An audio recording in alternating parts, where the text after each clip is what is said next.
everyone, and welcome to Paddling Pull 195. We're getting pretty close to 200 here. Oh my goodness. But yes, hello, welcome. We are about to get into our first set, which is OPIUM versus X1. But before we get into that, I am Zari, also known as Zarani, and I am joined by... Hi, I'm Pat. Nice to meet you, Zari. Nice to meet you too, Pat. But yes, we are about to get into the first game of the set. So it's OPIUM versus X1, and it is on Tower Control Eeltail. Very interesting. Yes, this is group stage, and this is a best of 3.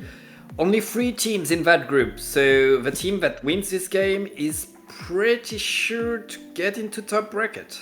Yep. They win this set. They're smooth sailing into top bracket, which is very, very cool for that team. But we'll have to see which one out of these two can make it to that as we're getting into this first game.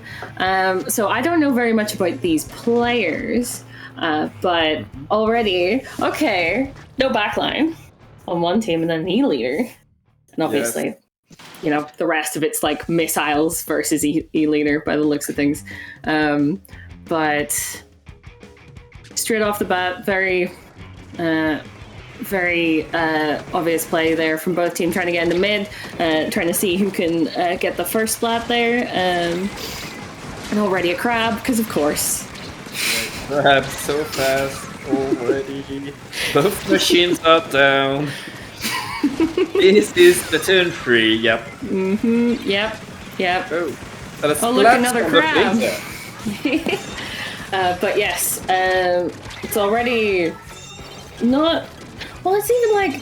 I was going to say it's already not looking that good for OPIUM, but they seem to be fine enough. They just need to get someone off that tower there. Never mind. Not so fine at the moment. This is chaos. But yes, the tower goes back to mid. Okay. And now OPIUM here trying to get points on the board. And with 2 down on the side of X1, they might actually get a bit farther, maybe. Yeah, and OPIUM already in place, taking the bridge, losing the bridge. Oh my goodness.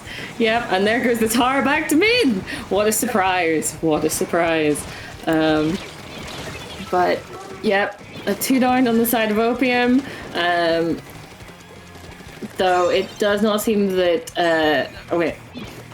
Is it X1? Oh my goodness. Yeah, X1 is in blue. Yep, got that wrong for a second there.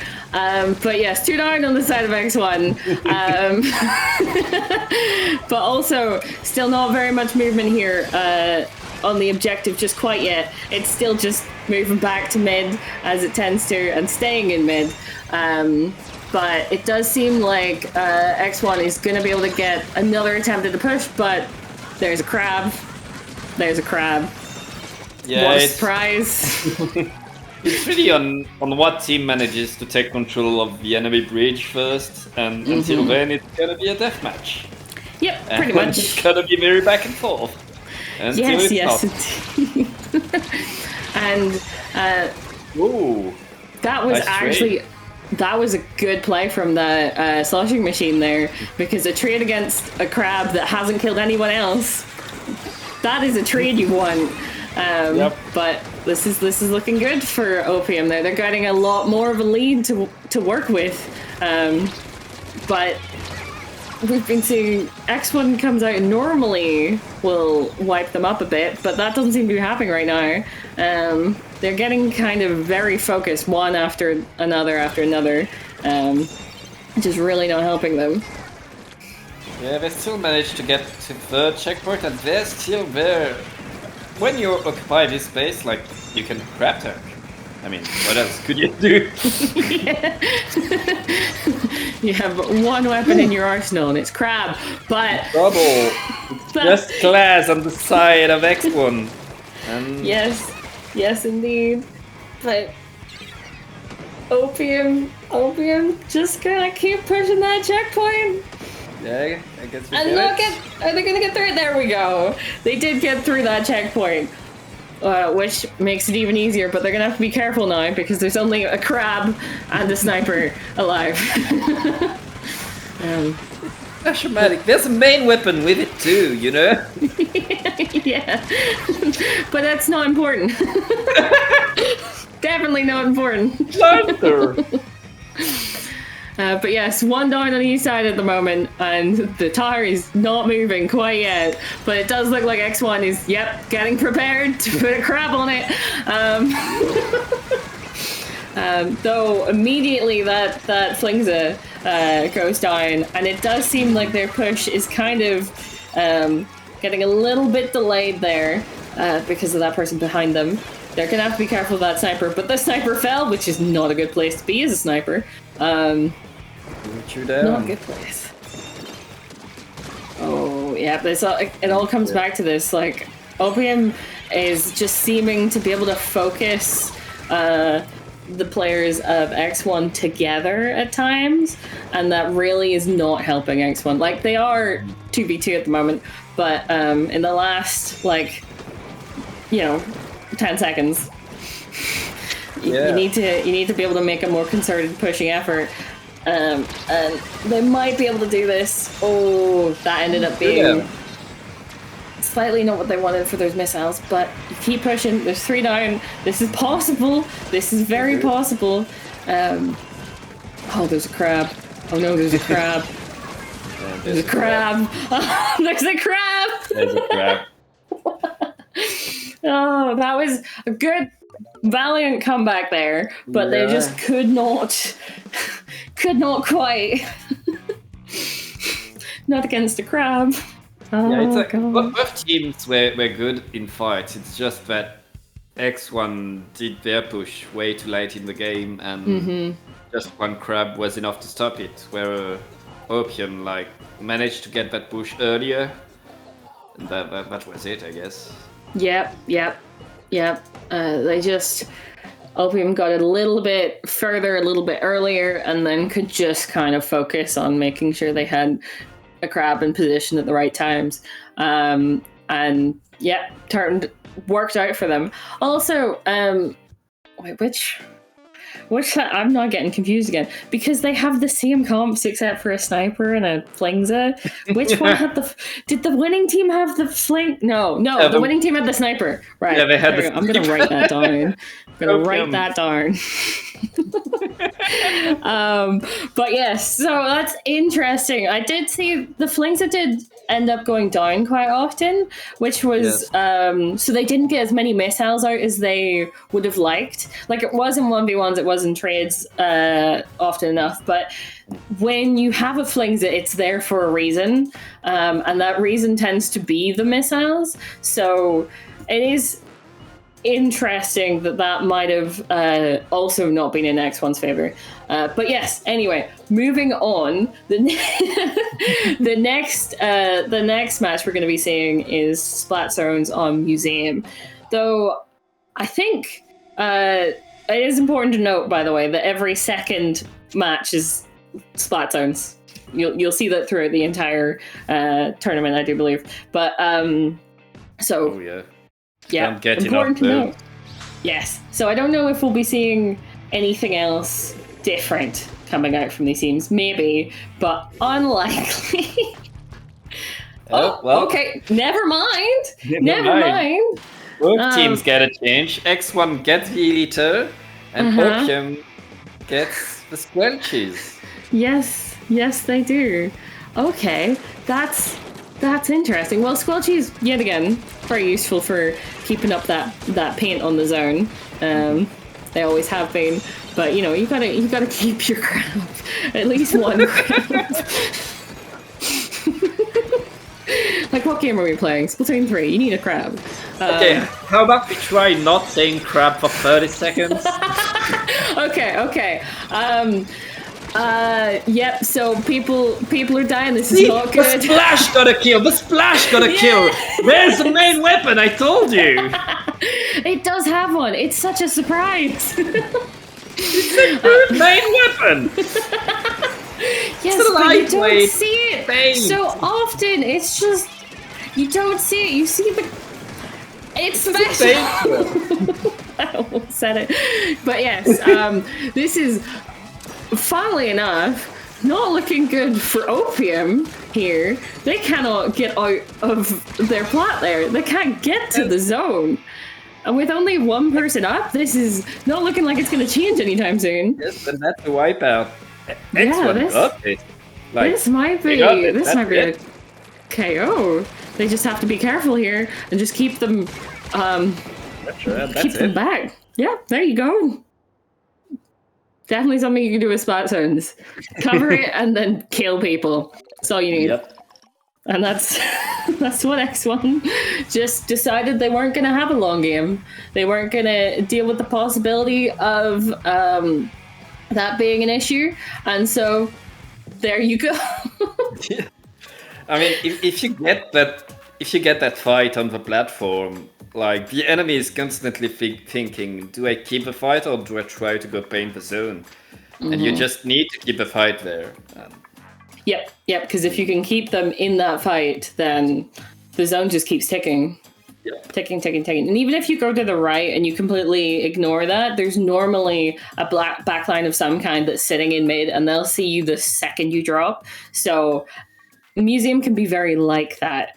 It really can. So most of the time you just have to try and not end up in that scenario or wipe the team that's on the enemy or on the team that's pushing into the plaid. Yeah. So, but yes, we're not going to be on to. Yes. We're going to game 3, and it's Rainmaker on Hagglefish, and I bet the Squelchy will not come back. And yes, I think that was a Splatzone's only pick. Yep. So sad. But do you think there's going to be any other changes? Like, I mean, I don't think the Eliter is the best pick for Rainmaker. Yeah. So I think at least one of the teams, like we know that Xbox is not can play Flingza, and I think Flingza is a better pick than Eliter for this map.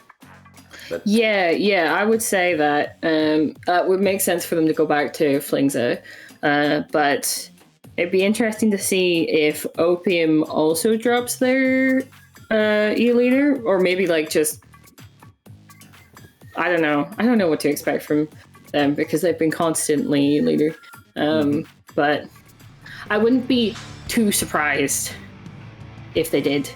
Yes. Okay. Back for X1. Yeah, and there's that Flingza. Yeah. Okay. But they've both got a form of splatter shot. Yes. Which is interesting.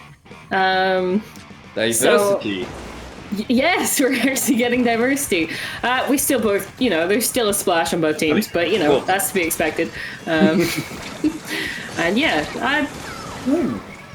that was a very good snipe there. Yeah, sadly, Missiles also ends up doing what Missiles does and screws you over when you can't move.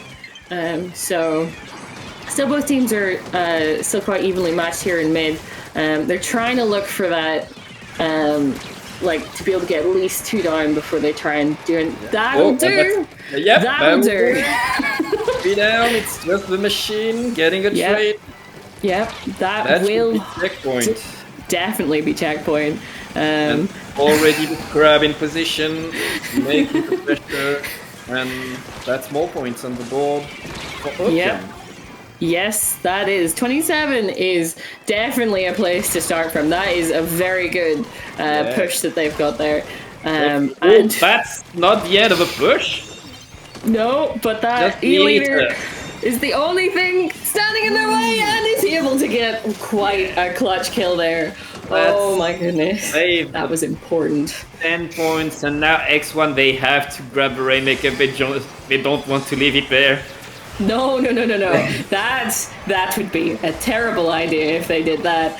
But yes, this is certainly put them in not an ideal position here, X1. They really, really do need to get a push of their own and to make sure that they don't get overrun by OPIUM, because they don't need to get a checkpoint anymore.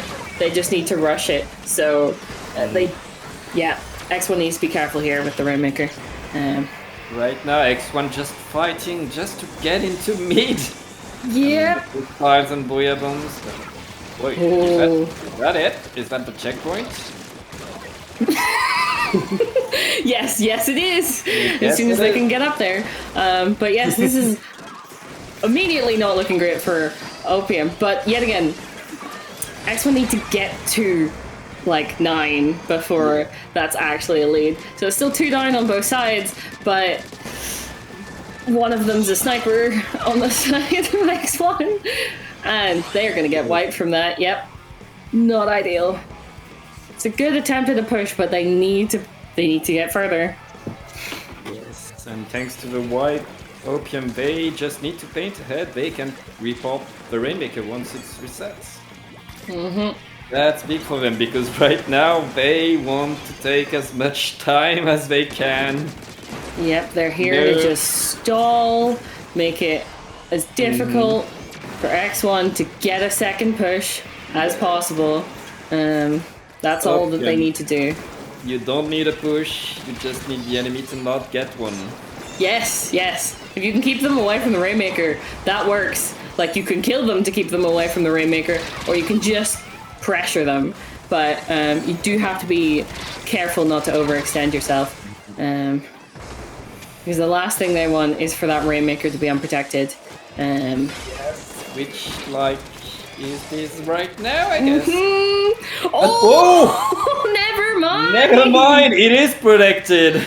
Yes, it is. And with X1, with only one person up there for a second, that is not going to be helpful. The crab is coming out to slow it down, and they are able to do that, but that'll be the end of that crab tank, and they're gonna have to be... They were able to kill at least 2 members of OPIUM, but we are under a minute now left.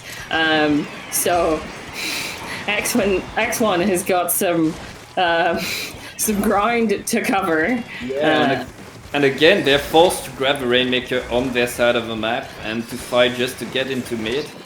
Yep, yes indeed. They are able to get 2 kills there, which is very, very important, but they have to be careful of those missiles. And they have to be ready to actually keep that... Protect the Rainmaker! Oh my goodness, this is gonna be an interesting push. But that is definitely useful to get that kill there, so the Rainmaker has a bit more room. Whoa. And that wipeout will begin! Ooh. Okay, you have X1 on the back foot. I think... Like 2 out of these 3 games, majority of them completely on the back foot. But Rainmaker can turn around. Oh! And they just had like 15 seconds left on the Rainmaker clock. Like it was the wipeout, or they were dead. Like they had to go in now. Yes, and they did. They did. What a set. What a way to open this tournament. Oh, goodness. That's the way we like it. Yeah. But I do believe we are going to be going on to a little break as we sort out whoever we're going to be casting over next. But stick with us. It will not be very long. We'll be back into the next game real soon. So I suppose see you guys in a few minutes or so. Bye.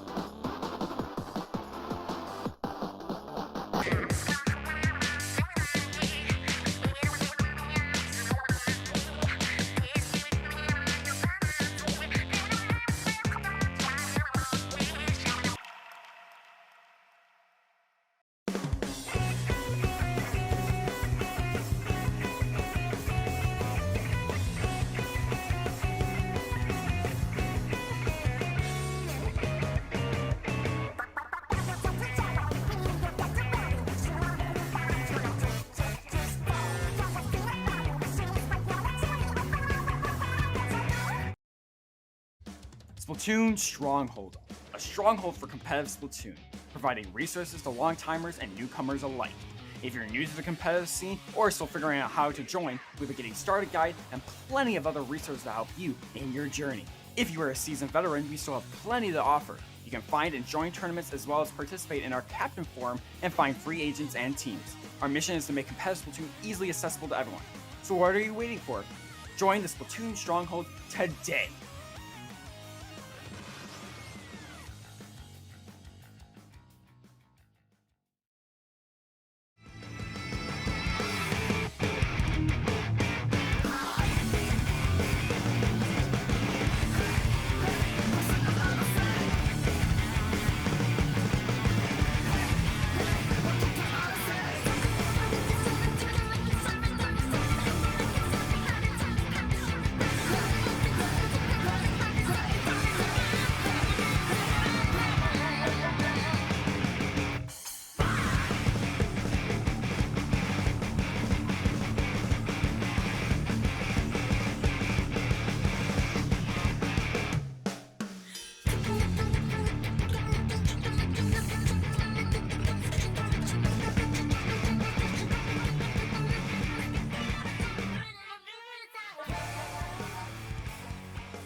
And welcome back!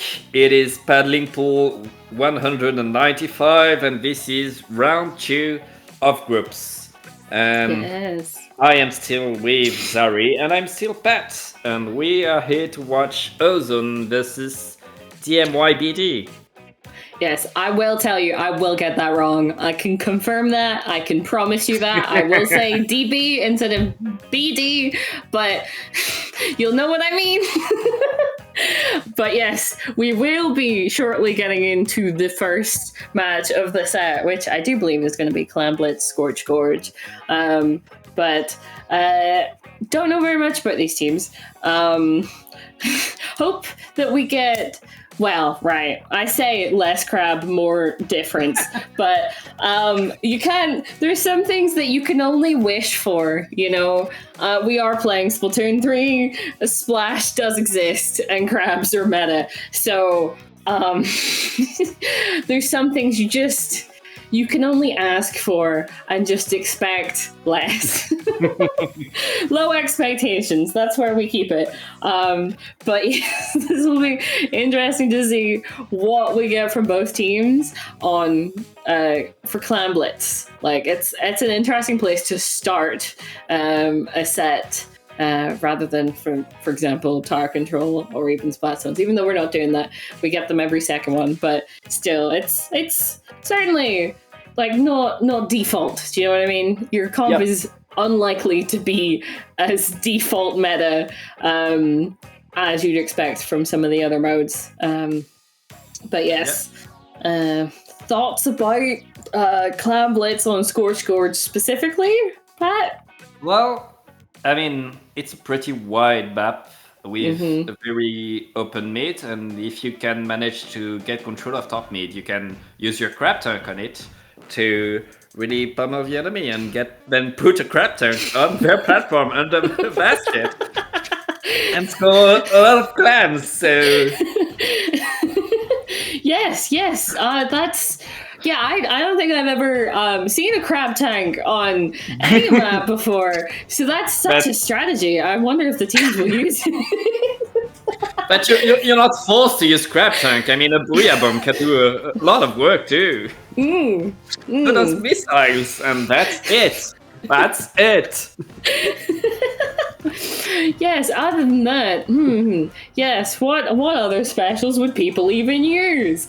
No, Nope. yeah, none. I don't think we have any other ones. I think that's our full roster of specials. I mean, Wavebreaker works well on Elita, so Yes, that is true. That is true. But you forget about it because it's E-leader first and foremost, and then a wave breaker, as opposed to being a crab tank first and foremost, and then a splash. I don't agree with you on that. Yes, I've heard you not agreeing on that before in our first sentence. Fun, lightweight, high painting weapon. Paint is more than just building up your special. It helps your whole team. Yes, but it's not a support. Yes, People It don't is. use it as much for that. if you don't paint the ground, you'll get flanked when you activate your crab tank. Yes, that is very true. It's very true. But you mostly only use the paint to get the crab tank in the first place. Anyways, it is battle time. Yay! Let's see how many crab tanks we get. Let's make sure how many people got on their bingo card. That's two. And that's 4. What a surprise! Oh my goodness! Yeah, these are the weapons. These are your only weapons. Yeah, so we've got missiles from both teams, an E-leader, a sloshing machine, and crab tanks. What a surprise! Flash state's name. No, it doesn't matter. Yes, it does. But yeah, someone's got a clam and a booyah bomb, and they died. Okay, so that was the first push by Ozone, quickly stopped by DMYBD. Yep, yes indeed. This is. I was about to say that's not looking good for Ozone. It is now turned out into not looking good for Ozone. 2 down is not ideal. But DMYBD have not been able to make any headway. Even with that person advantage there. And Ozone is continuing to make an effort to get as far in and cause as much chaos as possible. But they do not have quite enough clams until just there now to make a power clam. Are they going to be able to get that in though? That person isn't. What a surprise! It's a crab tank. And they're going to have to jump out, and a crab tank is able to get 2 kills. Hey, is this gonna be a push? It's looking like it. It looks like it.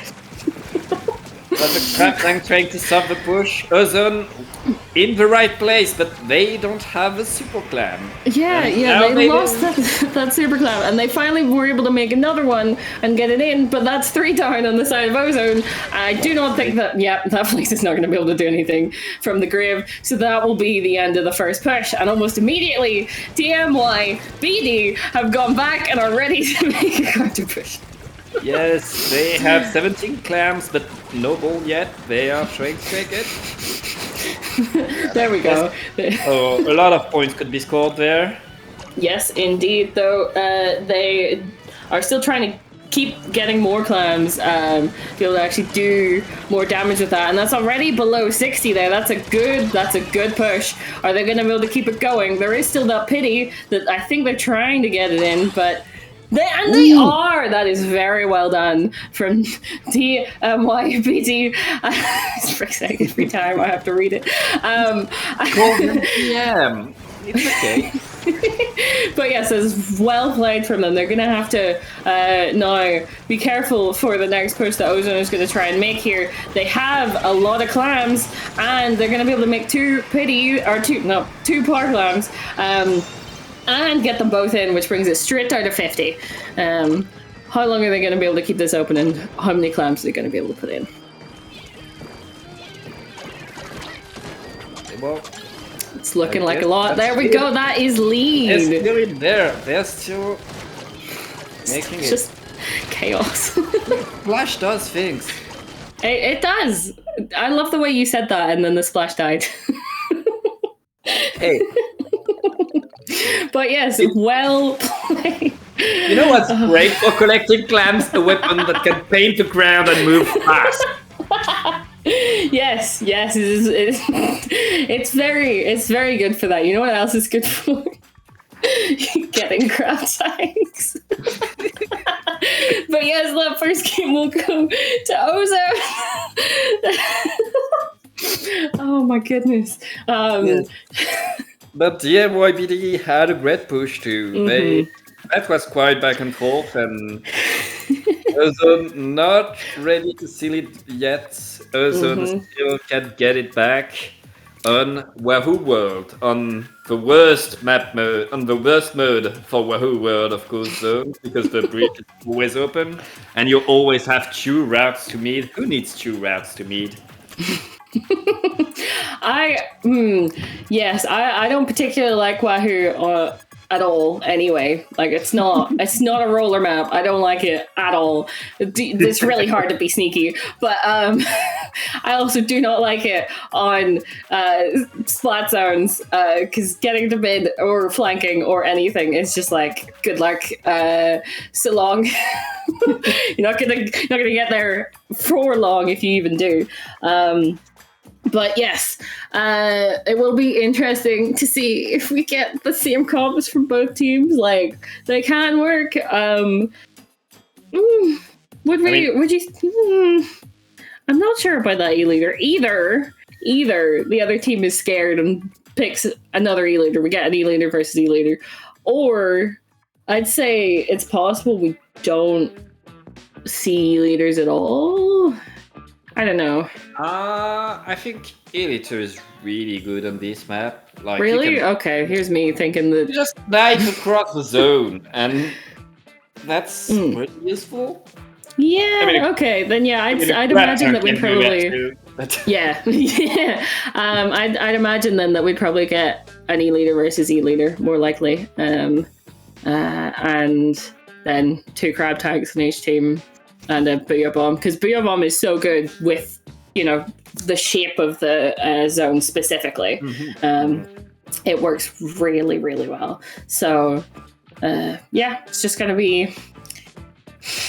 Yeah. I would find it highly, highly questionable if we got too much of a change in comp going on. Like, maybe an additional E-leader, maybe not. But you might just be able to just... use the flings and missile them out. It's entirely possible. Well, we're about to know. We're about to find out. Yep. If there are any changes. And yet again, this is match point for Ozone because they only need to get 2. There was the comp challenge on the side of Ozone. Okay. Ozone committing hard to that cram tag. They are here for it. No Booyah Bomb. No Booyah Bomb at all, which I do find quite interesting. But yeah, so we have obviously missiles. We keep the missiles, we keep the crab tank, but no Booyah Bomb. So immediately this does seem to be working out quite well for Ozone. They're really moving DMYBD out and getting those kills. Oh my goodness, there we go, there's the wipe. This might be a quick game. If DMYBD DMYBD cannot get back in again. This is going to be a problem. And on this kind of a map, it is so difficult to get back in again. So and the crab tank being the lookout on the pig team. yes, what a surprise! But they are getting a bit further in than you would expect. Yeah, this is actually quite. They're quite quick on their way in, and that is the crab tank down, and they've got zone. Oh my goodness, that looked really not good for them there. But they have been able to flip the zone and start working on their own points, which is very good and exactly what they need right now. Already down to 21, it's pretty good for Ozone. And with two kills there, yep, they. DMYBD are not going to keep that zone. They do have to be careful because they do not want to end up getting wiped again. That would not be ideal. They might not be able to get back in, so they have to be careful though.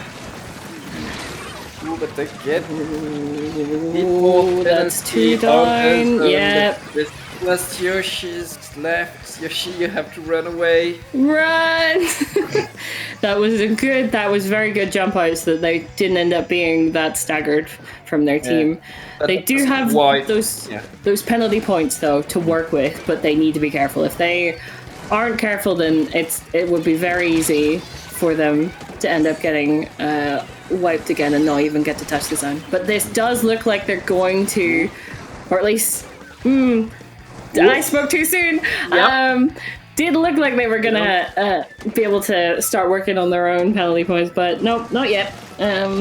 DMYBD needs something, and they need it now. Yes, they do. 10 points away for Ozone to punch the ticket to top bracket.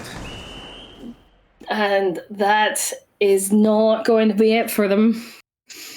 That is not going to be enough to get that into overtime or be able to actually start working on that. So that does go to Ozone, who win this set with a 2-0. DMYDB really, they had their very good push in the first set, in the first match even, and in that second one they were able to get back in again, but the crab comp. The crabs! Yep, it means that their E-leader can never really get settled, could never really be too, could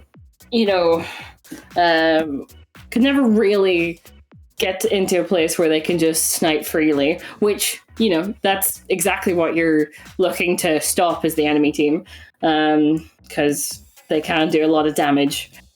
But that well played to Ozone. Didn't even need to go to a game 3, though I will say I would have loved to see that Macklemart game.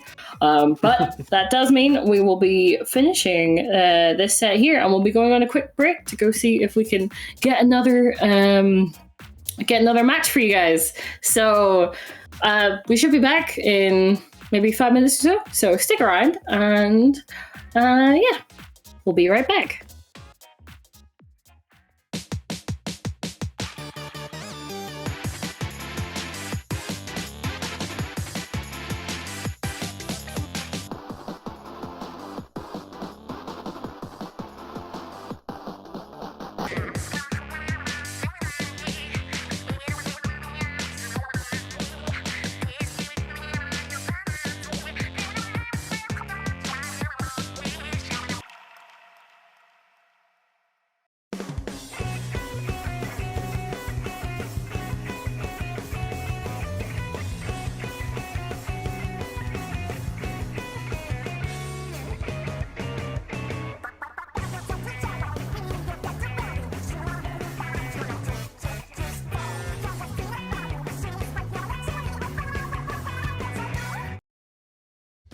Splatoon Stronghold, a stronghold for competitive Splatoon, providing resources to long-timers and newcomers alike.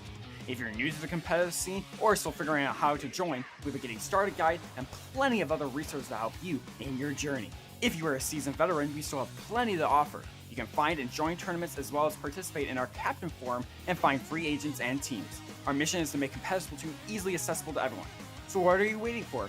Join the Splatoon Stronghold today!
Splatoon Stronghold, a stronghold for competitive Splatoon, providing resources to long-timers and newcomers alike. If you're new to the competitive scene or still figuring out how to join, we have a getting started guide and plenty of other resources to help you in your journey. If you are a seasoned veteran, we still have plenty to offer. You can find and join tournaments as well as participate in our Captain Forum and find free agents and teams. Our mission is to make competitive Splatoon easily accessible to everyone. So what are you waiting for? Join the Splatoon Stronghold today!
And welcome back, everyone! We are getting into our third set, which is going to be Squid Emoji versus Salami.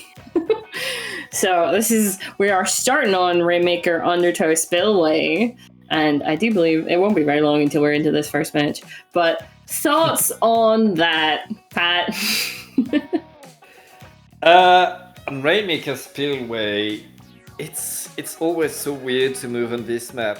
And you can't flank, which Nope. I don't like, which nobody likes. Really. No one likes. This is not... Except for crab tanks, of course. Because no one stops a crab tank. Except another crab tank. Dun dun dun. But yes, no, this is not an amazing map in general, but Rainmaker doesn't make it any better. But we are about to get into this first match and see how many crabs we're going to be playing with today. And we've got one. Only one. Ooh. Ooh! Only one on each side! That is not what we've been seeing today. And some other weapons. Oh my goodness. Other weapons? What? Squid emoji with 2 Zukas. Yeah! Not to be expected, but also straight away, a snipe there coming out from Salami, making it a little bit easier for them to start a push, but they will need to be careful of the crab. And it did seem that they just didn't quite have the people round the Rainmaker right when they needed it, which is unfortunate, but will stop that push at least for the moment. Yeah, 2 down on each side, but they both respawn. There goes the wiper. Back to spawn. So, Squid emoji here, I've got to get more kind of control of mid here to be able to get this Rainmaker anywhere. But it has reset. Yeah, that'll get it back to mid, and those 2 kills will definitely make it easier to push. As well, 96 is not a lead. Not really. So it is unsurprising that they've already got lead. But they are 3 down. Not good. 75 is also not really a lead. Not on Rainmaker, not on this. Yeah, on this, if you don't get the checkpoint, you're losing. Yes. So what we're saying right now is both teams are losing. Even if one has currently got the most points, both teams are currently losing. One team is losing better than the other, is all. Yes, indeed. I was unfortunate on that, but wasn't able to see fruition there. But here we go. Salami gonna have to try and get to that checkpoint. Let's see if they can do it. That crab is certainly trying to make sure that they're dead, but has not achieved that quite yet. Are they gonna go for the other one? Oh, I think they will. And that will be checkpoint. They are no longer by default losing. Well done, team. But yes, there we go. This is quite an interesting one to try and get up there, so I do not think they're going to go that right way. It's not...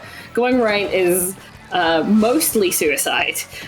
So going left does tend to mean you can live just that little bit longer, and especially since there's two people were dead on the side of Squid emoji, it will make it easier for them to keep pushing. Crap will stop them though, but... Okay. 26 is pretty good. Very good. Pretty good. Yep. Not good for Squid emoji, but very good for Salami. Yes, Salami can be pretty happy with them right now. And that's the thing with the charger, like the range advantage. You can't really go right still, but you can threaten there. You can force them to be there and to defend there. And then you go left, of course, because that's the only way you can go. But forcing there to guard both paths, like it allows you to get in much more easily. Yes, indeed. Sadly, Addy here wasn't quite able to get that splat on the splat charger, who's now in mid, causing chaos. But here we go, Salami going for another push. They don't particularly need it, but also any extra points, any extra time spent with the Rainmaker not in... Oh, that was unfortunate. But not in the hands of Squid emoji will be advantageous to them. So this will be helpful to them to just keep pushing, just keep grabbing the Rainmaker and keeping it out of the hands of the other team. That is 2 down on both sides, which is not ideal for either of them. Not ideal for either, but Salami keeping the action there. Never mind, I'm dead. Never mind. Forget what I was about to say. Squid Emoji just... back in control. Oh my goodness. Yep, okay. that caster's curse. It is how it is. You say something, the game says it doesn't matter anymore. But yes, we're back. We're into like the last 20 seconds. Squid Emoji needs the Rainmaker, which they do have, and needs to get pushing. But that's 2 down on the side of Squid Emoji, and they're having to back up, and they do get sniped. There's no time. There is no time for them to get that Rainmaker. That will be game. That is so unfortunate for them. But first set going to Salami there. They really kept up that pressure. Yes. Great pressure by Salami, and with the charger that managed to stay alive and stay in position. Like Salami kept control of the game the whole time, except for that one time I said they were in control and they died. Yep, that that was the one time. Yep, one time. But yes, no, they had a very good grasp on that Rainmaker pretty much the whole way through. And there was also, like, Squid Emoji was able to make a slight push, but 75, it's clearly not enough, not what they needed. And it will mean we are going to be moving on to Splatzone's Brine Water Springs. So, interesting enough map. Pretty wide. You've got the ramps at either side coming down from the base. It's solid enough. It's not an amazing map, but it can work well in spot zones. So I suppose I'd still expect that charger on the side of, I think, Salami. Though do you think they might? I think they might switch to E-Leader. Because that would make sense. I think it probably should. Like, the editor can snipe from across the map, and it's like this map. Like they took. Okay, what size should be the map? Oh, well, the editor should be able to snipe you from anywhere to anywhere. So, that's the range we're working with. Yep. So I think the editor is a good pick for that map. And I think and I hope that they keep the Wiper too, because it can get in, and if you manage to get into the enemy ramp, you can really do damage, and you can keep control of the zone that way. And yes, the best way to win on this map is to spawn camp the enemy, but that's on Nintendo, that's not on us, that's not on the players. Exactly, this is very much on Nintendo. Why did you design it this way? But we just make it work. But yes, we are going to be getting into this match now, and more crabs. Okay, and a tent. Okay, interesting. Tent can work really well on zones. So, and we still have that Wiper, as you were talking about. We still have the Wiper. So yeah. Similar enough comps, and we've definitely got that E-Leader, and immediately Salami's got the zone, and we can see that they're trying to just probably stall out Squid Emoji as much as possible without overextending, which seems to be working quite well for them. But yeah, tank from the middle of the zone, so powerful, gets the dick. Practically see everything. That would have been an incredible snipe. But yes, they're still trying to make it work. But as you were saying, the Wiper in here is really causing issues. Never mind. Until they're not. Yep, and that will be a delayed wipe. But it seems that the Wiper's not having any of that. Straight back over. How did they take it back so fast? Like, beacons. They were wiped! Beacons! Oh, beacons! Of course, beacons! We're never dead! Yes, it was all an illusion. They were never dead in the first place. But yes, it looked like they were going to get that flank there, but that Crab Tank was able to just stay alive and get that tent back out of there. But they're trying to hold on to the zone, but they get it for like mere seconds almost, and then it's over to the other side. So both splashes down on the side of Squid Emoji. That's 3 down now, and Iota's gonna have to be careful because they're about to have all of Salami coming down on them. This is not a good place to be, but they're still able to try and make their Zuka do some work, but not quite. Doesn't quite work out for them. Salami full power right now. They're done with their penalty, and honestly, I'm so happy to see a tent work. Yeah, it's really working out for them.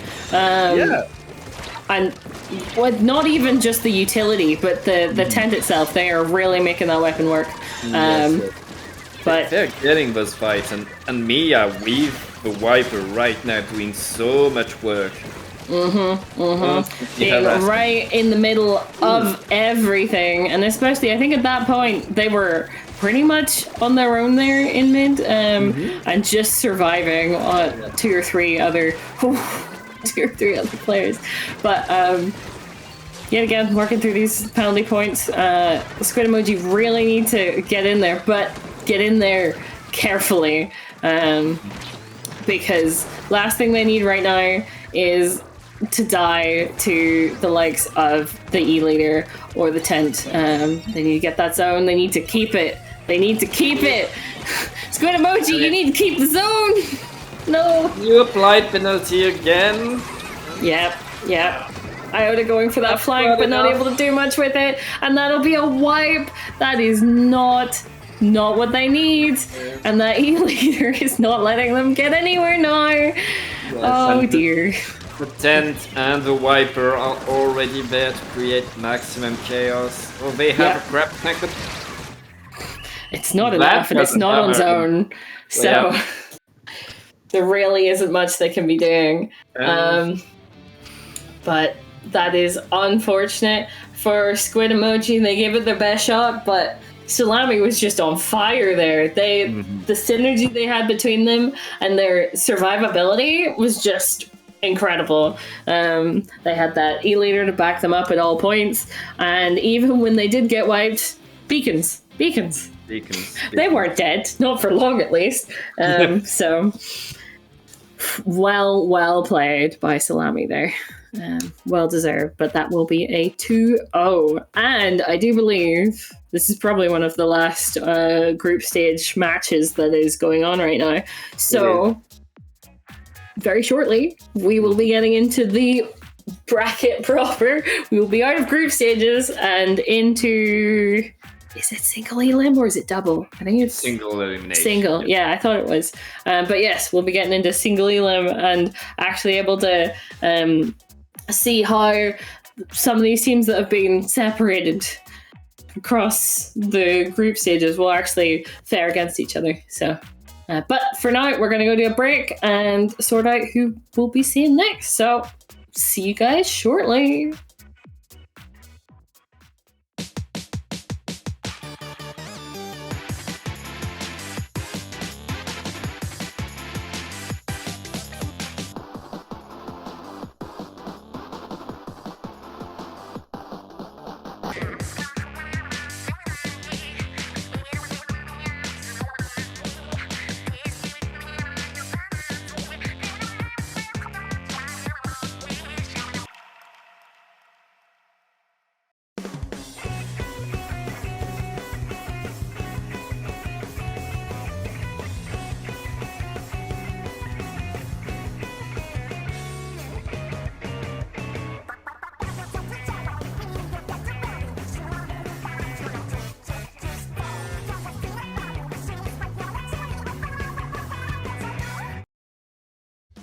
Splatoon Stronghold, a stronghold for competitive Splatoon, providing resources to long-timers and newcomers alike. If you're new to the competitive scene or still figuring out how to join, we have a getting started guide and plenty of other resources to help you in your journey. If you are a seasoned veteran, we still have plenty to offer. You can find and join tournaments as well as participate in our Captain Forum and find free agents and teams. Our mission is to make competitive Splatoon easily accessible to everyone. So what are you waiting for? Join the Splatoon Stronghold today!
Splatoon Stronghold, a stronghold for competitive Splatoon, providing resources to long-timers and newcomers alike.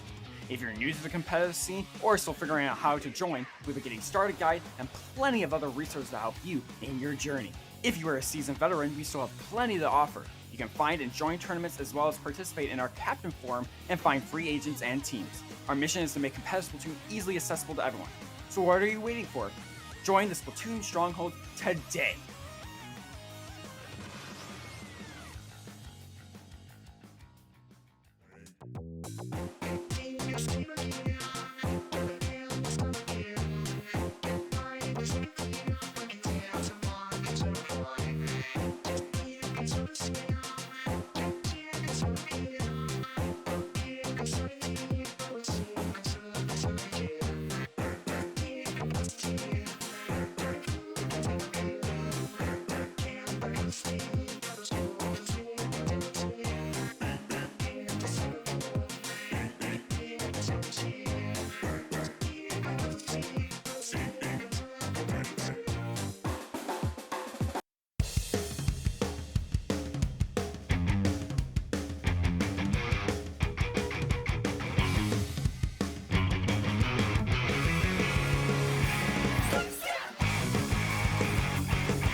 And welcome back to Paddling Pool 195, aka the Crab Tank Meta Hotline Support. I'm Pat, and I'm here with Zari, and here we have 2 teams for this first round of the single elimination bracket. We have Chainsaw stuck in a washing machine and X1 that we've already seen before. Yes, I think X1 was the first. Yeah, X1 was the first match we saw today. Mm-hmm. So interesting to see them back again. And also gonna be quite fun to see what Chainsaw stuck in a washing machine can bring to the table.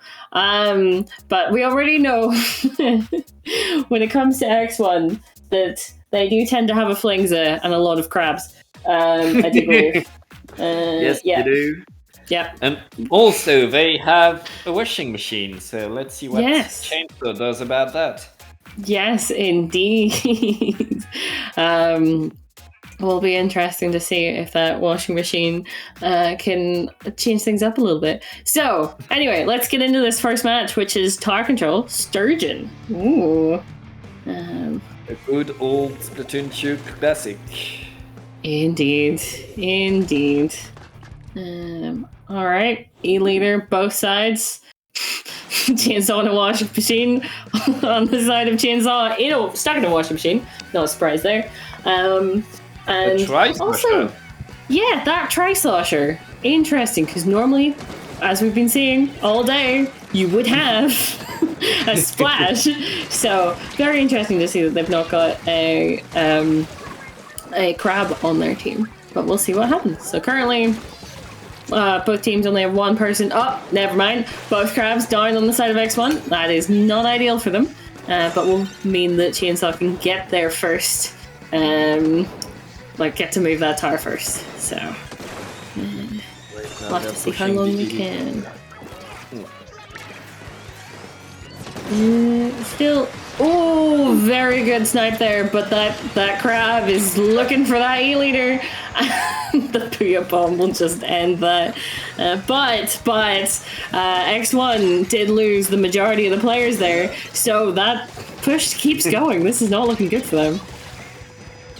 And Ada with a try getting splatted right after getting splats. Indeed. Already the final checkpoint for Chainsaw, but Chainsaw stuck in a washing machine. Now they have to move back. They can keep control of mid if they want to right now, but that's the end of that push. 14. On this map, you can get the KO. You can always get back, and right now X1 has a special advantage. They do indeed, but not the man advantage at the moment. One of their splashes did go down, but there was a tri-slot 2 down on the side of Chainsaw starting a washing machine. That is not ideal. Oh dear. They do have to. X1 has to be careful here because there isn't too many. If they're not, then it can be quite easy for that E-leader to get picked off. But they're still pushing. They're making headway, and that's 2 down for Chainsaw starting a washing machine again. That is not good, and that will be a wipe. That's the lead for sure. Yes, it will be. Unsure whether that's going to be the KO, that will not be the KO, but they certainly, pushing to 5, that will make them a little bit more comfortable. But, as you were saying before, KOs are very possible on this map specifically, so you can't be too comfortable with that lead. It can all change very, very quickly. Especially with 2 peaks like that.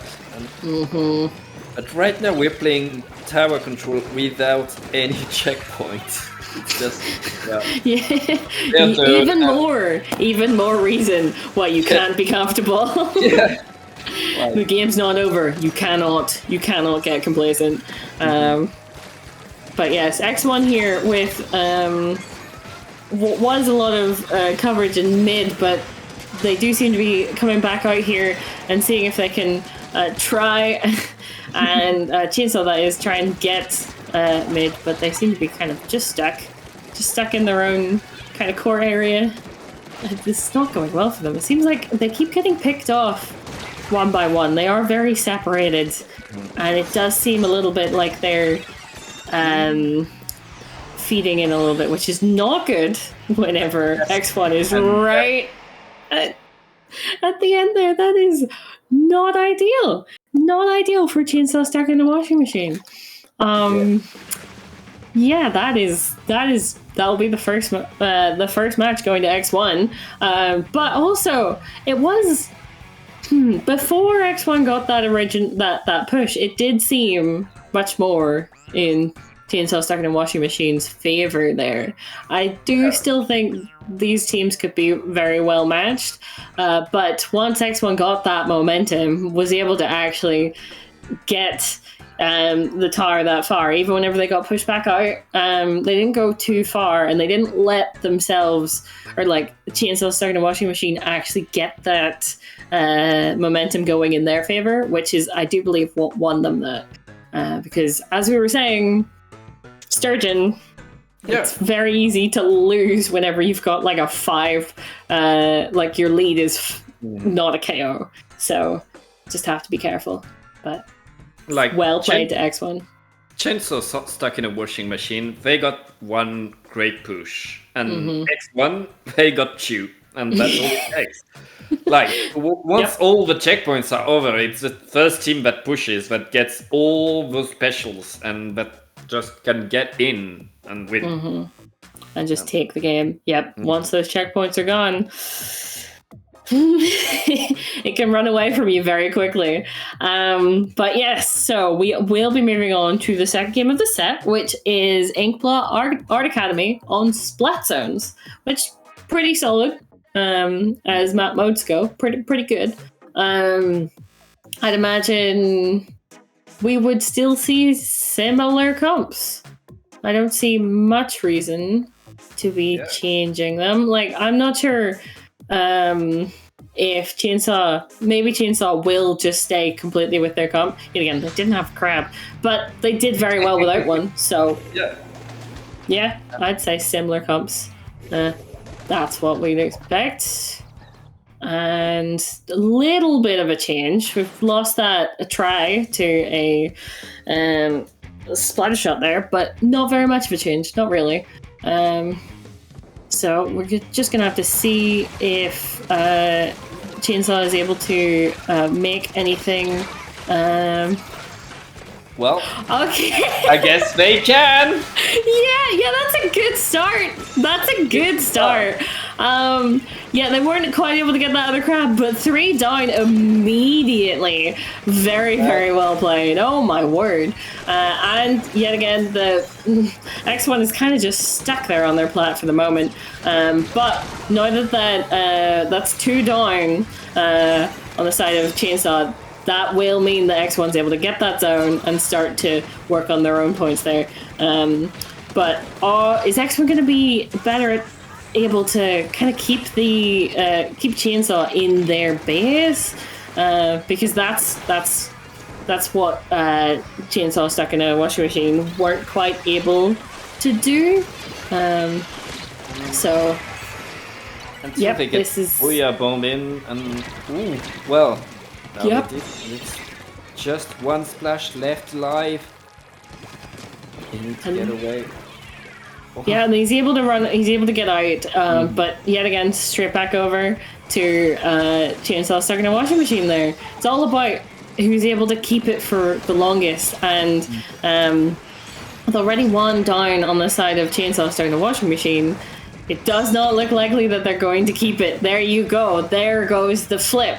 But yet again, there aren't too many people dead on the side of Chainsaw stuck in a washing machine right now. So if they play this right, they could very well... I didn't even realize that was on the other side. Oh my goodness. Yeah, I was like, what? Where are you jumping to, man? Your own plat? Okay. But... there you go, that's straight away. We'll trade there. Is Splatford going to be able to actually get that kill out of this? Sadly, not quite, but they do know that person is still down there. And I completely missed when the freaking zone changed there, but it's not on Chainsaw's side. How long are they going to be able to keep it? And they get the lead back, but so far it's been so back and forth and so much into getting splats. Both teams not managing to just leave and keep the lives so they can keep their special. Like both teams won the fight, and the team that wins the fight gets the zone and so forth.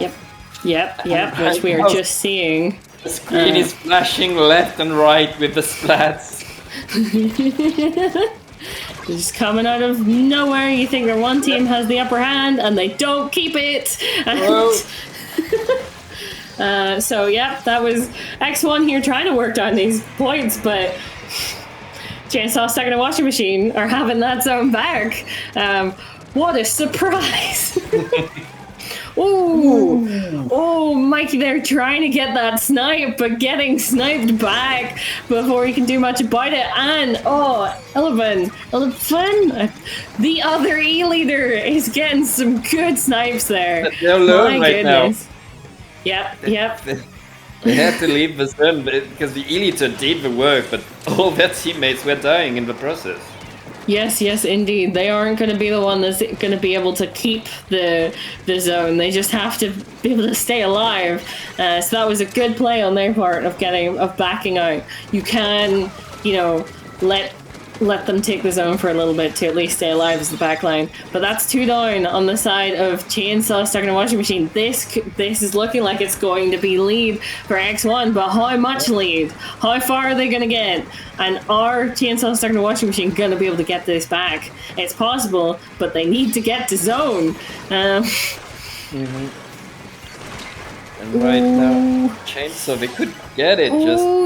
Yes, they could. 2v3 at the moment. That's, I think, 3v1, 2v1. That's a capture on the side of Chainsaw. They can breathe a little. Everybody But there's dies. Only an E-leader in mid. There's less than 25 seconds left. They need to be careful here and make sure that those jumps don't die. Which is looking like they are going to be safe because that's 2 down on the side of X1. This is not ideal. X1 need to stop this because they're not going to be able to push past that penalty. So they need to stop Chainsaw stuck in a washing machine before they get that far. And I'm not sure, it's not looking like it, but that Booyah Bomb might be enough to paint the zone. It is looking like it. Oh my goodness! X1! Wow! What? Okay.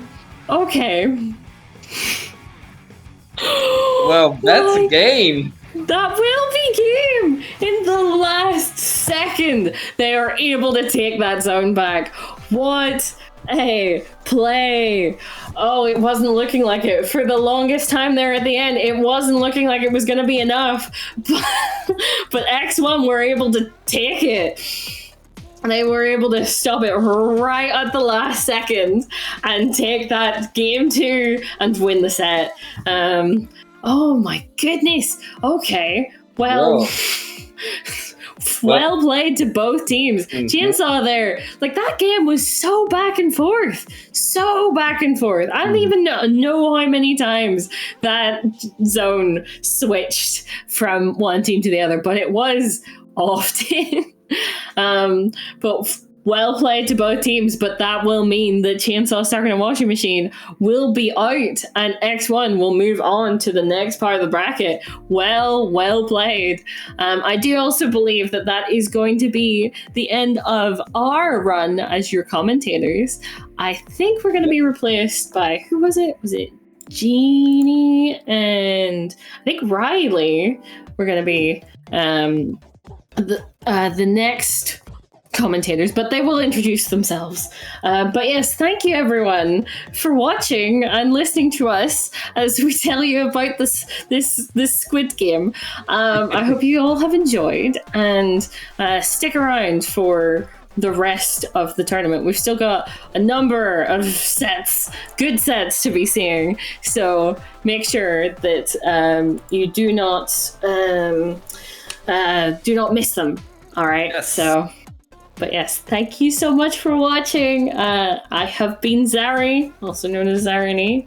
You can find me on Twitter at SPL Zarini and Twitch at just Zarini. What about you, Pat? Where can people find you?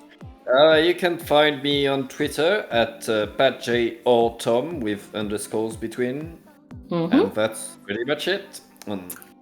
Cool. Well, enjoy the rest of the tournament, everyone. Thank you so much for having us. And we're going to a break so that the commentators can switch. So, bye, everyone. Bye.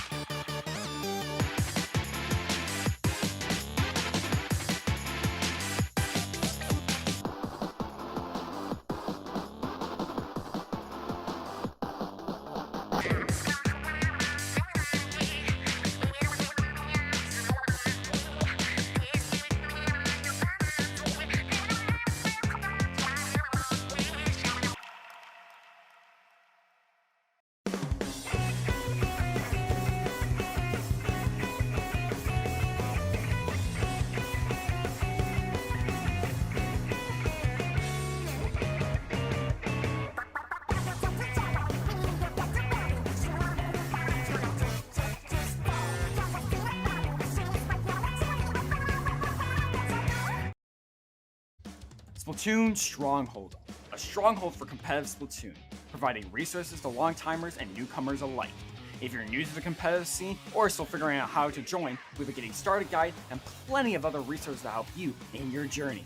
If you are a seasoned veteran, we still have plenty to offer. You can find and join tournaments as well as participate in our Captain Forum and find free agents and teams. Our mission is to make competitive Splatoon easily accessible to everyone. So what are you waiting for? Join the Splatoon Stronghold today!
Good afternoon, everybody. Welcome back to Dapple Productions coverage of Paddling Pool. My name is Riley, and I'm joined here by Jeannie.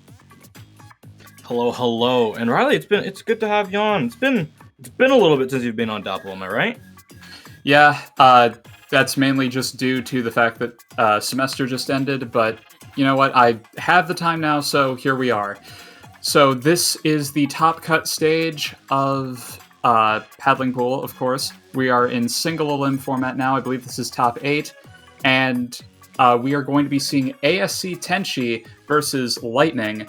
Off top, ASC Tenshi is a pretty established high-level EU team, whereas Lightning has 2 players formerly of the team Ice Shard, so I'm excited to see them play, as well as Kara, who's just kind of a generally strong, high to mid-level midline player.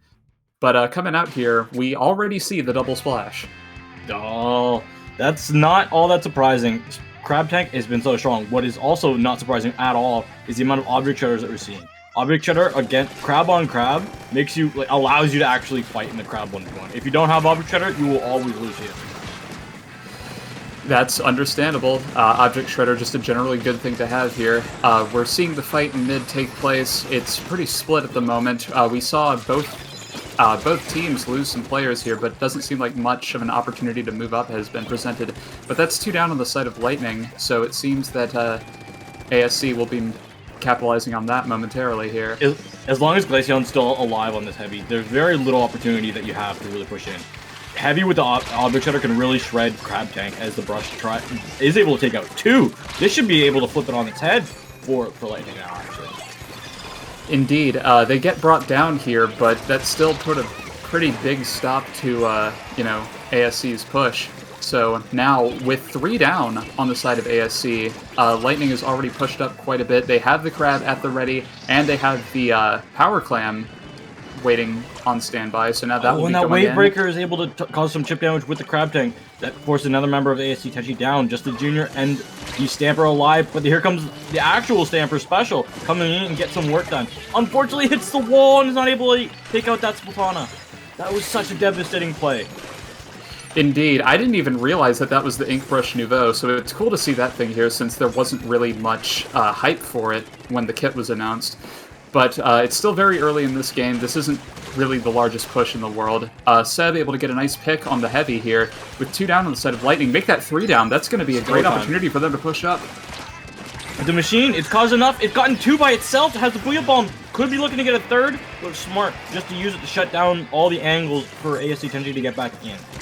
Yeah, we haven't talked about this brush because Ink Mine versus Spot Bomb is just, why? And then Killer Whale versus Stamper usually leans in Killer Whale's fashion. Now that is true. That was 3 down on the side of Lightning there momentarily here, but ASC doesn't really have many clams to push with here. They do have a pity, but that's a long ways away, so now they're just waiting to form a power somehow. They were able to get 3 down on Lightning. It seems that they sent 1 back to get pity, but it wasn't really successful. Yeah. Luckily, they're able to win their fights up here. They've miraculously been able to hold themselves in it, just due to outskilling their opponents at their moment. They have a power climb, but it's taking so long to get this power climb in. That was 45 seconds. Indeed, but Yashin here on the back end, they were the one holding all the clams, so they going down there is going to kind of undercut this push here. They are able to keep it going, and I think they might be able to take lead off this. They are keeping Lightning on the back foot sufficiently, but no, they will be just one clam shy of lead if the basket will close. No, we are going to see some... Oh, the lead does actually swap. We are seeing Splatoon 3 with its miraculous servers at the moment. The best multiplayer game of the year, everybody. You know what? I'd love to talk about that. I'm just waiting for one person to DC because there's not really. There we go. And we're too late on the penalty. Oh, there's two. That's lobby reset. So we will be replaying this game. We can't actually talk about these comps while we do set up this lobby. Indeed. So I will say the backline on the side of Lightning, Glaceon is a very talented Hydra main specifically. Yep. So it's cool to see kind of Splatlings being used at this because, backline in general, as strong as Leader is, we haven't really been seeing it that much at the high level play recently. Yeah. Everything counters it. That's why E-Leader hasn't been seen as much. You hit one shot. Sure, you hit one shot, you can have a great headshot the crab. You get one splat. The problem is if you miss that shot, and for the entirety of the game, if you don't have like 2 splashes or like 4 frontline midline combos, you're just praying that your E-Leader hits every single shot available to them. And if they miss one, then you would have had a better job being on splash or machine. That's the state of E-Leader at the moment because Crab can melt it from outside of its range. So if you and also the burst bombs and the fizzy bombs, you just chip it. It's too slow because it gets chipped down so easily. Even though it lands a shot, it's hard. It's really hard to use because of how fast-paced the high-level teams are. I feel like it still can work at a lower mid-level. It will still work because nobody plays the game that fast. It's just the very, very, very top, which I'm finding E-Leader is unusable. Yes, I would agree. This is by no means a really original thought, but one way I've heard it phrased is that essentially E-Leader is the best weapon in the game against some teams. It's very polarizing in kind of its matchups. So when you're at the top level and Crab can, in a way, counter Leader, you're going to be seeing a lot of that. So Leader just can't really thrive in that type of environment here. One other pseudo example of something that exists in a backline role, or that can exist at this kind of level, is at least Object Shredder Stringer. I've seen a fair amount of hype on that as like a Crab counter, but still haven't really been seeing much of it. I actually, in practice, while we're here talking and waiting for everyone to rejoin the room, I played heavy. That was my near and dear weapon to my heart that I used throughout the entirety of Splatoon 2, while my blasters and my snipers were nullified by ink armor existing. Heavy in this game is seeing a lot of usage with its object shredder because it's able to deal against crabs. Its biggest downfall in its current meta is its weakness to burst bombs. Any burst bomb weapon that has like one sub could just like direct hit you and you can't hit them back. And with especially with fizzy bombs also being around, heavy and machine don't like each other very much in fighting each other at all. Both have advantages over each other, but the splash with the burst bombs and the crab, it can just chip you down. And it's like, why not just have another crab user so you move faster? But if heavy actually had a kit that would make it viable against crab, like if it had splash wall killer whale or dry strike splash wall, I think we would be seeing it on every comp, legitimately, because it is fast enough to stay mobile in the comp, faster than E-Leader and faster than Stringer, while also allowing you to have a backliner. It's definitely, in my opinion, the best in the current format that we have of what the meta is, but its kit is so bad in the current meta.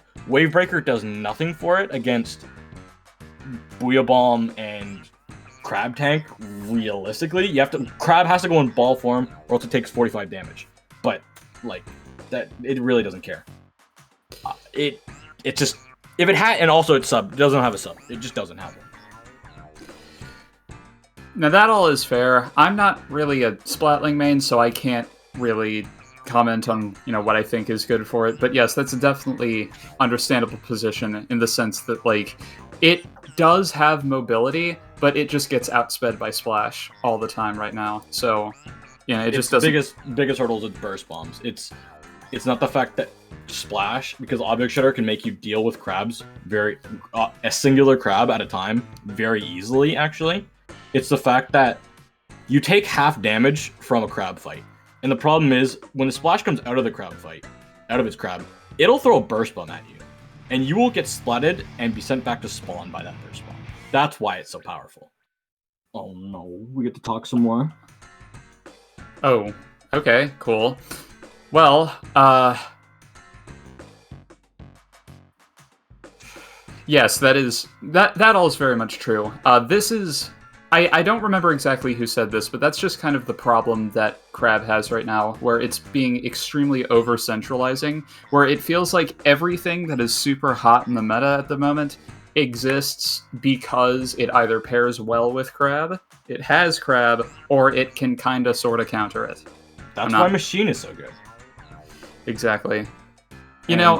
Why Machine was like, we remember when Machine was, everyone remembers when Machine was so meta at the very beginning of the game. Everyone was like, how do we beat it? Well, you beat it with a weapon that moves really quickly. Enter a light range weapon that paints well. Splash-O-Map. Here's another thing that nobody thought about. Let's pair Fizzy Bomb and Burst Bomb together. A Burst Bomb plus a Fizzy, you paint the person's feet, and then the Fizzy starts exploding on them. They're gone. So those two pair well together.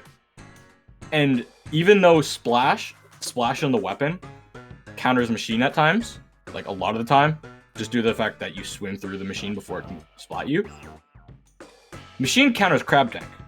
And so does kind of Booyah Bomb. If the Booyah Bomb is being charged, you can't really pop a crab because the Booyah Bomb user will throw it at the crab and the crab doesn't have enough time to move out of it. But if the crab has been popped, and is shooting currently, then you can't pop Booyah Bombs, which is why they counter each other, which is why we see nothing but eat both of those weapons, because they counter each other and help each other at covering each other's weakness. Oh, ASC Tenshi will be getting the first match due to the fact that we've had I'm wondering if our lobby DC'd or if it was not even able to join. But anyway, ASC Tenshi will be taking the first match. So, it's kind of hard to say, but, good on them. I mean, they did take lead at a point. That's got to count for something. But, yes, that is kind of a point with Machine. It could just be recency bias, but it's like, I don't feel like I've been seeing that much of it, like that much talk about it compared to Splash lately. But I mean, it makes sense. Machine hasn't gotten any worse, and its mere state in this game is just kind of funny to me because someone really looked at K Machine from last game and thought, you know what? Let's make it even better. Let's give it an actual special. Yes, that's neither here nor there. Next up, we'll be moving on to Zone's Hagglefish. I will most likely see double. This is where Crab was born. This, in my opinion, is where Crab was born. Back at PAX when we had that 4-team tournament, North American tournament at PAX, where we got to see some maps, modes, which is why everyone hates Clamblitz on Mincemeat, because that match took 8 minutes. Or sorry, 7 minutes and so odd seconds. So it had a bad rap to begin with, but this map, when they were playing it, got a lot of usage and got a lot of play. Crab wasn't overly used then, because not many weapons had it, but over time, people just love this map, and you realize that the more crabs you have on this map, the better. Because who would have thought a Hydra and an X-Blow that has a burst bomb, Hydra and X-Blow that has a splash wall in front of it, aka Crab Tank, would be good to hold a zone that is really, really hard to stand in due to the fact that it's so open. Now that all is a good point, but something else that kind of makes Hagglefish a well-loved map is that it is a rare instance of a map in this game that has actual flank routes. Like, it's kind of hard to go through them without being noticed, but the potential is there. So it's not like you can't just get locked out and, oh, well, that's GG's, I guess. So I don't know. This map is kind of the breakout star of the Splatoon 3 maps, and I feel like that's, you know, well earned. Yeah, it is a fun map. It's good on a lot of modes. And it makes Splat Zones bearable because you have a lot of paint to come out of your spawn, which a lot of these maps can struggle with. Similar to Splat 1, the amount of spawn paint that you have is nothing like Splatoon 2. Splatoon 2 there was too much spawn paint, I felt. You could just charge up a lot of specials in your spawn, and then boom, you're out. That's very true. Not a lot of combat, but the problem is it gets snowbally if you don't have your specials available on Splat Zones, which is why Zones is up for hot topics a lot of the times on the Twitter, especially in the current day and age. Very true. I mainly just remember when everyone thought that, like, Tower was by far kind of the least competitive because of the mere existence of Bubbler and Vacuum, but now it's hard to say. It's nobody likes to say it, and I don't know why. Why everyone is still like, oh, but it's the new mode. Clan Blitz was the most balanced mode when it was put in the game, and it still is the most balanced mode to this day and age. Yeah. It's just because it's the new one. I think it's partially that, and also just I feel like people are letting bad times with like solo queue Clan Blitz kind of paint their perception of the mode on the whole, because I don't know. I'm biased, but Zones is the easiest to carry in because just capture zone once and then you splat all 4 of them by yourself 3 times in a row and you've won the game. That is Zones. It is the easiest to climb if you are just like purely better than your opponent. Very much true.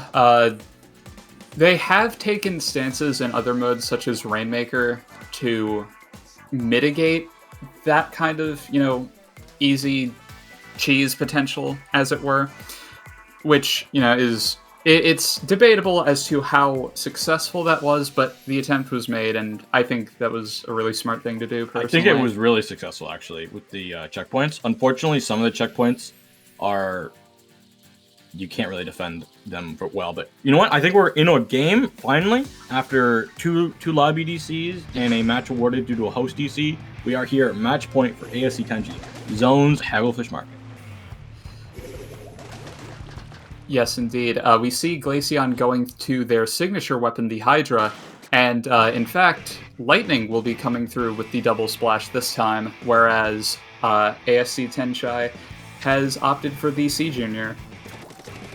The C Junior will be good for its Wavebreaker to allow the crabs to kind of get a little bit of chip damage. They have to go in a ball form, but it's so little amount of time that really you need to.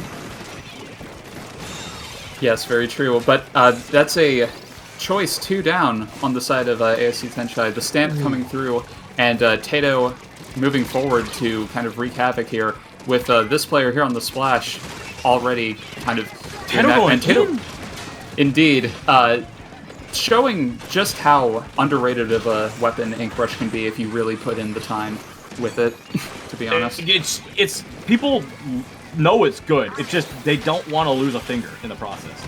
They have a lot of life in front of them. They don't want to use all of their fingers too much on that. I think this Booyah Bomb will be shredded. No, not quite. The Stamper, I don't think they had Object Shredder, or else they would have been able to spot them. Lightning, great control of the zone now. They have a crab out. They have to deal with a Booyah Bomb coming in. But this is looking really, really good for them to get a win on the board. Definitely. You can tell that they were really not happy about losing a game to DCs here, and they are coming through in full force here. The zone might go into favor of ASC here with the Hydra player going down, and it's just 2 down. It's just Tato left alive, but he's not giving up here. But he will suffer for that decision, so now it is time for ASC to move forward here. With all the members of Lightning respawning, this could be pretty good for them to get into good positions. The problem is, how close is this crab? This crab is at the ready. We're going to have crabs from both sides going. Hit on the brush is gone. Gyara's able to win that themselves with their crab in the 1v1. And 2 members of their team have fallen, so this is dangerous for Lightning. They need to get in on this next push, or they'll lose the lead and the series. What's more is that Tenshi has both the Booyah and Wave Breaker at the ready. Lightning has gained some specials to kind of counteract this, but it's not like Tenshi doesn't have anything to respond with. But a nice kill on the Stamper might provide some sort of an opening. But they painted through the Booyah, so that's going to kind of mitigate Lightning's chance of an opening there here. We see the splash battle here off to the side as Tenshi inches closer to lead. They're going to get lead, but it's going to be just barely crab out from Lightning. They're trying to put all their members on it. They are able to cap it. Booyah Bomb's going to be coming out, trying to punish that Stamper, and any jumps coming towards them. It will just force them back. Lewis does have a crab at the ready. They do want to live with it, though. They have an opportunity, Lightning do. They have not lost too many members in zone, but they have relinquished zone control. Indeed, even if there weren't any kills from it, it was a really well-placed Booyah Bomb from Glaceon there, because it provided their teammate an opening to move forward here. But again, that's 1 down on the side of Lightning here, and Tenshi is in control of zone, but 2 down now for ASC Tenshi. Booyah coming out here, that's going to provide Glaceon a chance to move forward here. This is good. This is good to have your Hydra in this position. The Crab Tank is not super online, but the Splash does Shark up in front. They are punished, and now Lightning has their own Crab Tank. Jared's going out, have to watch out, because that sword coming through the back is going to do a lot of damage, and is able to take out that Crab on zone. Wheel Bomb coming up from ASC Tenshi. Junior's painting it. 2 members go down, just the Hydra. Lizzie has to run back and stay alive for the next fight. Indeed here. All the members of Lightning are a fair ways off from their specials.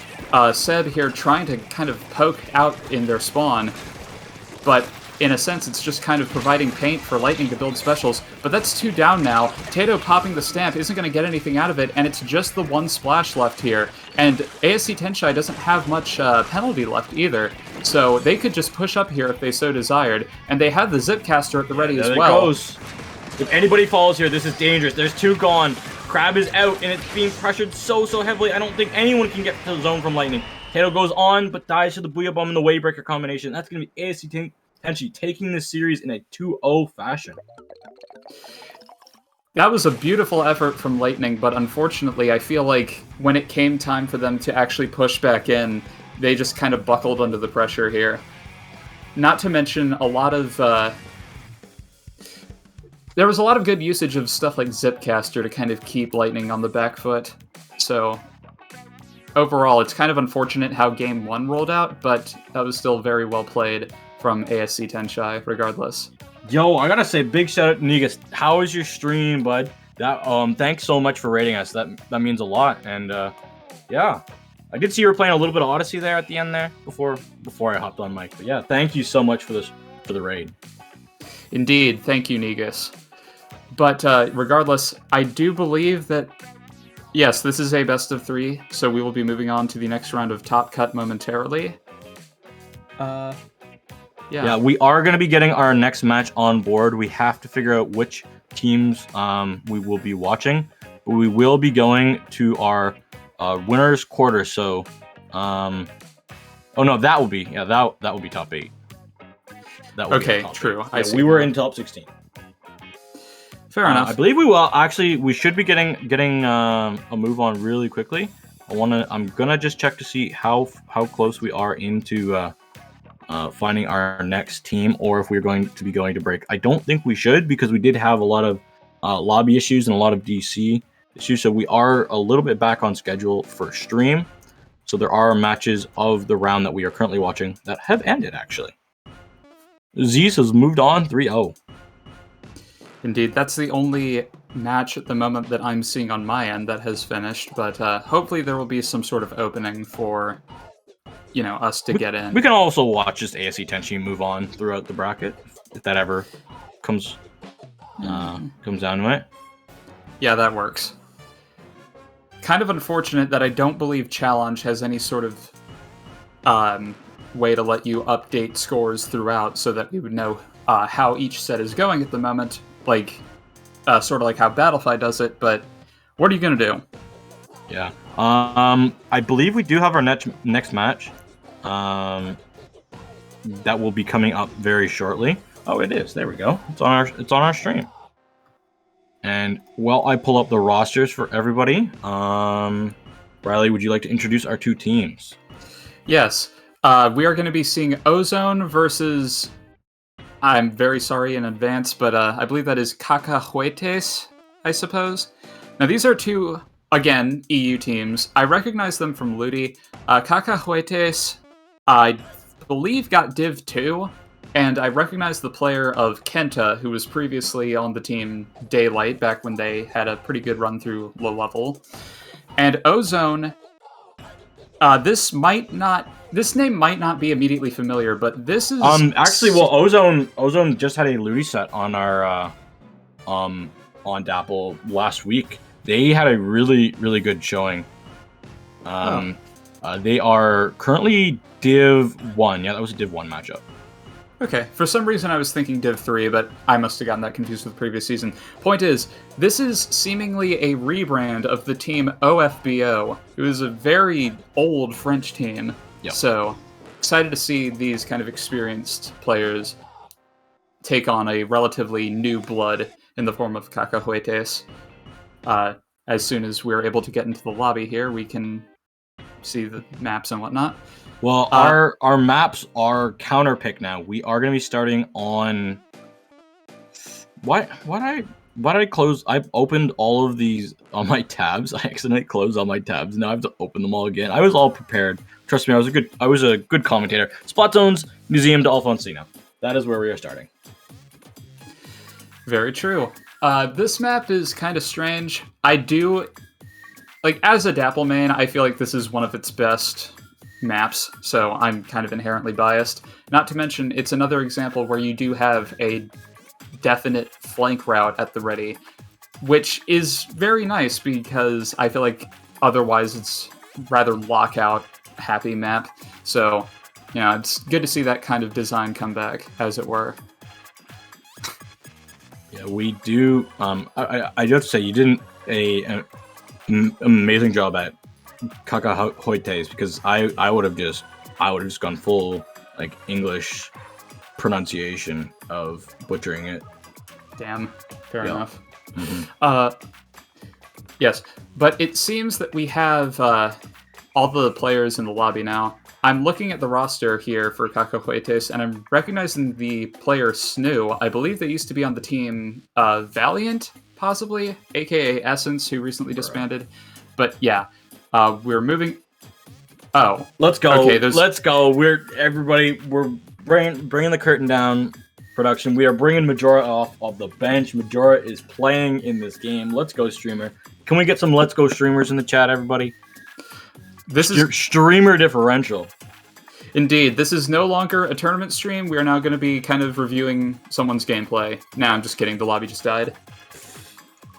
Aww. So way to cancel our fun. We would have had the awesome Splatoon 1 style of having to commentate. But, except, we're not watching somebody else's Twitch stream with their face cam and overlays. Oh no. That's what we had to do back in S1. Yeah, as someone who started comp in S2, that sounds insane to me. It's It's still really hard to remember that private battles, like, I think about how private battles weren't in the game at launch, and that just sounds utterly mystifying to me. But I guess they had no idea what they were getting in with.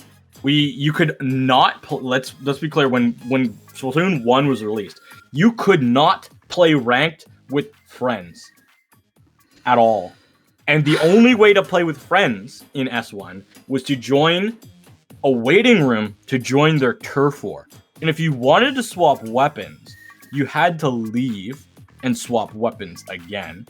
That was never added until like much later in Splatoon. But you would have to leave and then rejoin their turf waiting lobby. If there was a whole bunch of other people on the other team that wanted to play with friends on that same game, there would be a big wait list, oftentimes. Big wait list. And you're not even guaranteed to be on the same team as them. Indeed. When I first started playing Splatoon, like, non-competitively, I definitely have memories of being with my friends in, like, a Skype call, like waiting for when we would eventually get put on the same team, and like the four of us all being on the same team in Turf War. So, you know, we've come a long way since then. Oh my gosh, have we come a long way? Now we have replay codes. Just think about that. We came from not being able to make a lobby with anybody to replay codes. And being able to be in the waiting room, the training room, with holograms. The future is beautiful. Yeah. Just think of what they'll add next. Just think, Splatoon 1 had less communication errors than Splatoon 3. You know, I feel like a lot of people took the Wii U for granted sometimes. Oh, it was a great system. Bad idea. The thing that killed it wasn't the fact that it didn't have any games on launch or anything like that. Was the fact that it was called the Wii U. That's what killed it. It was like, why would I just want a Wii 2? True. I mean, not like I could think of anything better, but I'm sure that I could if given enough time. Yeah. I think that we have almost everybody in here at this point. Yes. The players from Ozone, I'm aware that they have existed as a team for a very long time, but I'm not really familiar with every single individual player. I want to say that they have a squeezer main, but such is often the case with a lot of French teams for whatever reason. They like the champagne. I didn't even think about it that way. Come on. But in all seriousness, I'm kind of curious to see if we'll see a squeezer here, because it's not quite as ridiculously good as it was in Splatoon 2 with the, you know, venerated Splat Bomb Bubbles combo, but it's still a very strong main weapon, and I feel like it has a high ceiling as per usual. But we're going into the match here, so let's see what they've brought. Yeah, oh, that's T-Tech that we are going to be seeing there. Not super uncommon of a off-meta pick, I guess. True. It's kind of funny here, so... Or go ahead. I don't know, I just like the comps. That's all I wasn't really going to say too much. I do like Ozone's comp, and I do like Cachuetes' comp as well. Both of them can they can use their strengths, and they can both do a lot of damage and play well together. Indeed. So this comp from Cachuetes with the double splash leader and T-Tech. T-Tech's in kind of a weird spot right now. I would describe it as the most pretty good weapon of all time. Like, whenever Splatoon 4 comes out, T-Tech will continue to be, quote, pretty good. But it's weird to see it exist in kind of the support-oriented role for the first time. I mean, support in general in this game is in kind of a weird spot, but it's weird to see it with a support kit, so, you know, that's clearly what they're trying to do here. But regardless, Ozone has been in control of Zone for quite a while now. They're reaching the 50 mark, and with one player down for Cachuetes, this could get out of control quickly. They're not really getting up on their spawn yet, but they're picking off the members from Cachuetes trying to drop here, so, again, this is kind of spiraling out of control here. Just kind of Kiwi hoping Kiwi has to find stuff here. This is, if you're gonna play an E-Later, as somebody that plays Sniper, I hate to say it, but if you're gonna play E-Later on maps at all, you have to be the one to be the difference maker in the game. Because your team is always gonna be at a little bit of a disadvantage. And Ozone, they're just locking out all of Cachuetes. Indeed. I feel like Cachuetes were just kind of getting impatient at a point. Like, they really wanted to... Like, Ozone were playing much more safely, as it were, and using the time-honored tradition of letting your opponent make mistakes. So, that is a decent showcase of how well that can work out sometimes. But, indeed, we are moving on to counter picks, and it's a best of 5 here. So, Cachuetes does still have a little bit of breathing room here. So, with a map that they feel more confident in, I'm sure they can put on a good showing for themselves. Flings can cause a lot of chip damage on the E-Later, especially on that map, in conjunction with the Killer Whale. Putting that, the E-Later really has no opportunity to set up, and then also having to dodge Booyah Bomb, plus Fizzy, and Machine, not going towards the ledge. So it was just everything that Ozone had really just countered them. And 52 Go with Wall can do a lot of damage to Crab Tank itself. but not actually get the splat. It kind of Splash Wall just helps it live. I find that's why 52 Gal is so good. It has the best I'm living against you Crab Tank kit in the game currently. It's fair. Okay, so it seems we're moving on to Tower Control Mako Mart. Now, off top, presuming that we see kind of the exact same comps, I feel like this might play a little bit into the favor of Ozone, at the very least, because they have that machine, which, you know, this is one of the best maps for bucket weapons. So, has always been. Even the Splashdown days, machine was used here. Like, a lot. Even with a lot of ink armor, machine still got used on Tower Control Mako Mart. I do want to say, I want Kiwi off the E-Leader on this map, because E-Leader on Tower Control Mako has never had a spot of used utility. Unless they just show up and hit every single shot. But that's any game for an E-Leader. Fair enough. I do expect that Cachuetes will make some sort of change to their comp. They seem to have readied up relatively quickly, so you know I also wouldn't be terribly surprised if they didn't. But it's hard to say. Like off top, I'm not really expecting many changes from Ozone here, for what that's worth. But you know, everybody's almost ready, so we'll be seeing. I don't think they're gonna. I think they're gonna swap off the Fling Zone, maybe, but I'm not 100% confident in that. I wouldn't be shocked to see if both teams actually have a T-Tech here, because T-Tech with Tri-Strike, there are some safe opportunities because you can't go in Squid form, which should be a change that they make to Tri-Strike. It's really good at stopping tower, and splat bombs on this map have always been good. And that's fair. I feel like I think of this as a good roller map, but that's more so for weapons like Carbon, not so much Flingza. But fair enough. We do see Cachuetes do indeed bring the K machine, or excuse me, the V machine. So, you know, it's a good choice. And indeed, Ozone comes through with a double splash comp now. And the E-Litter is back out from Kiwi on Cachuetes. They do.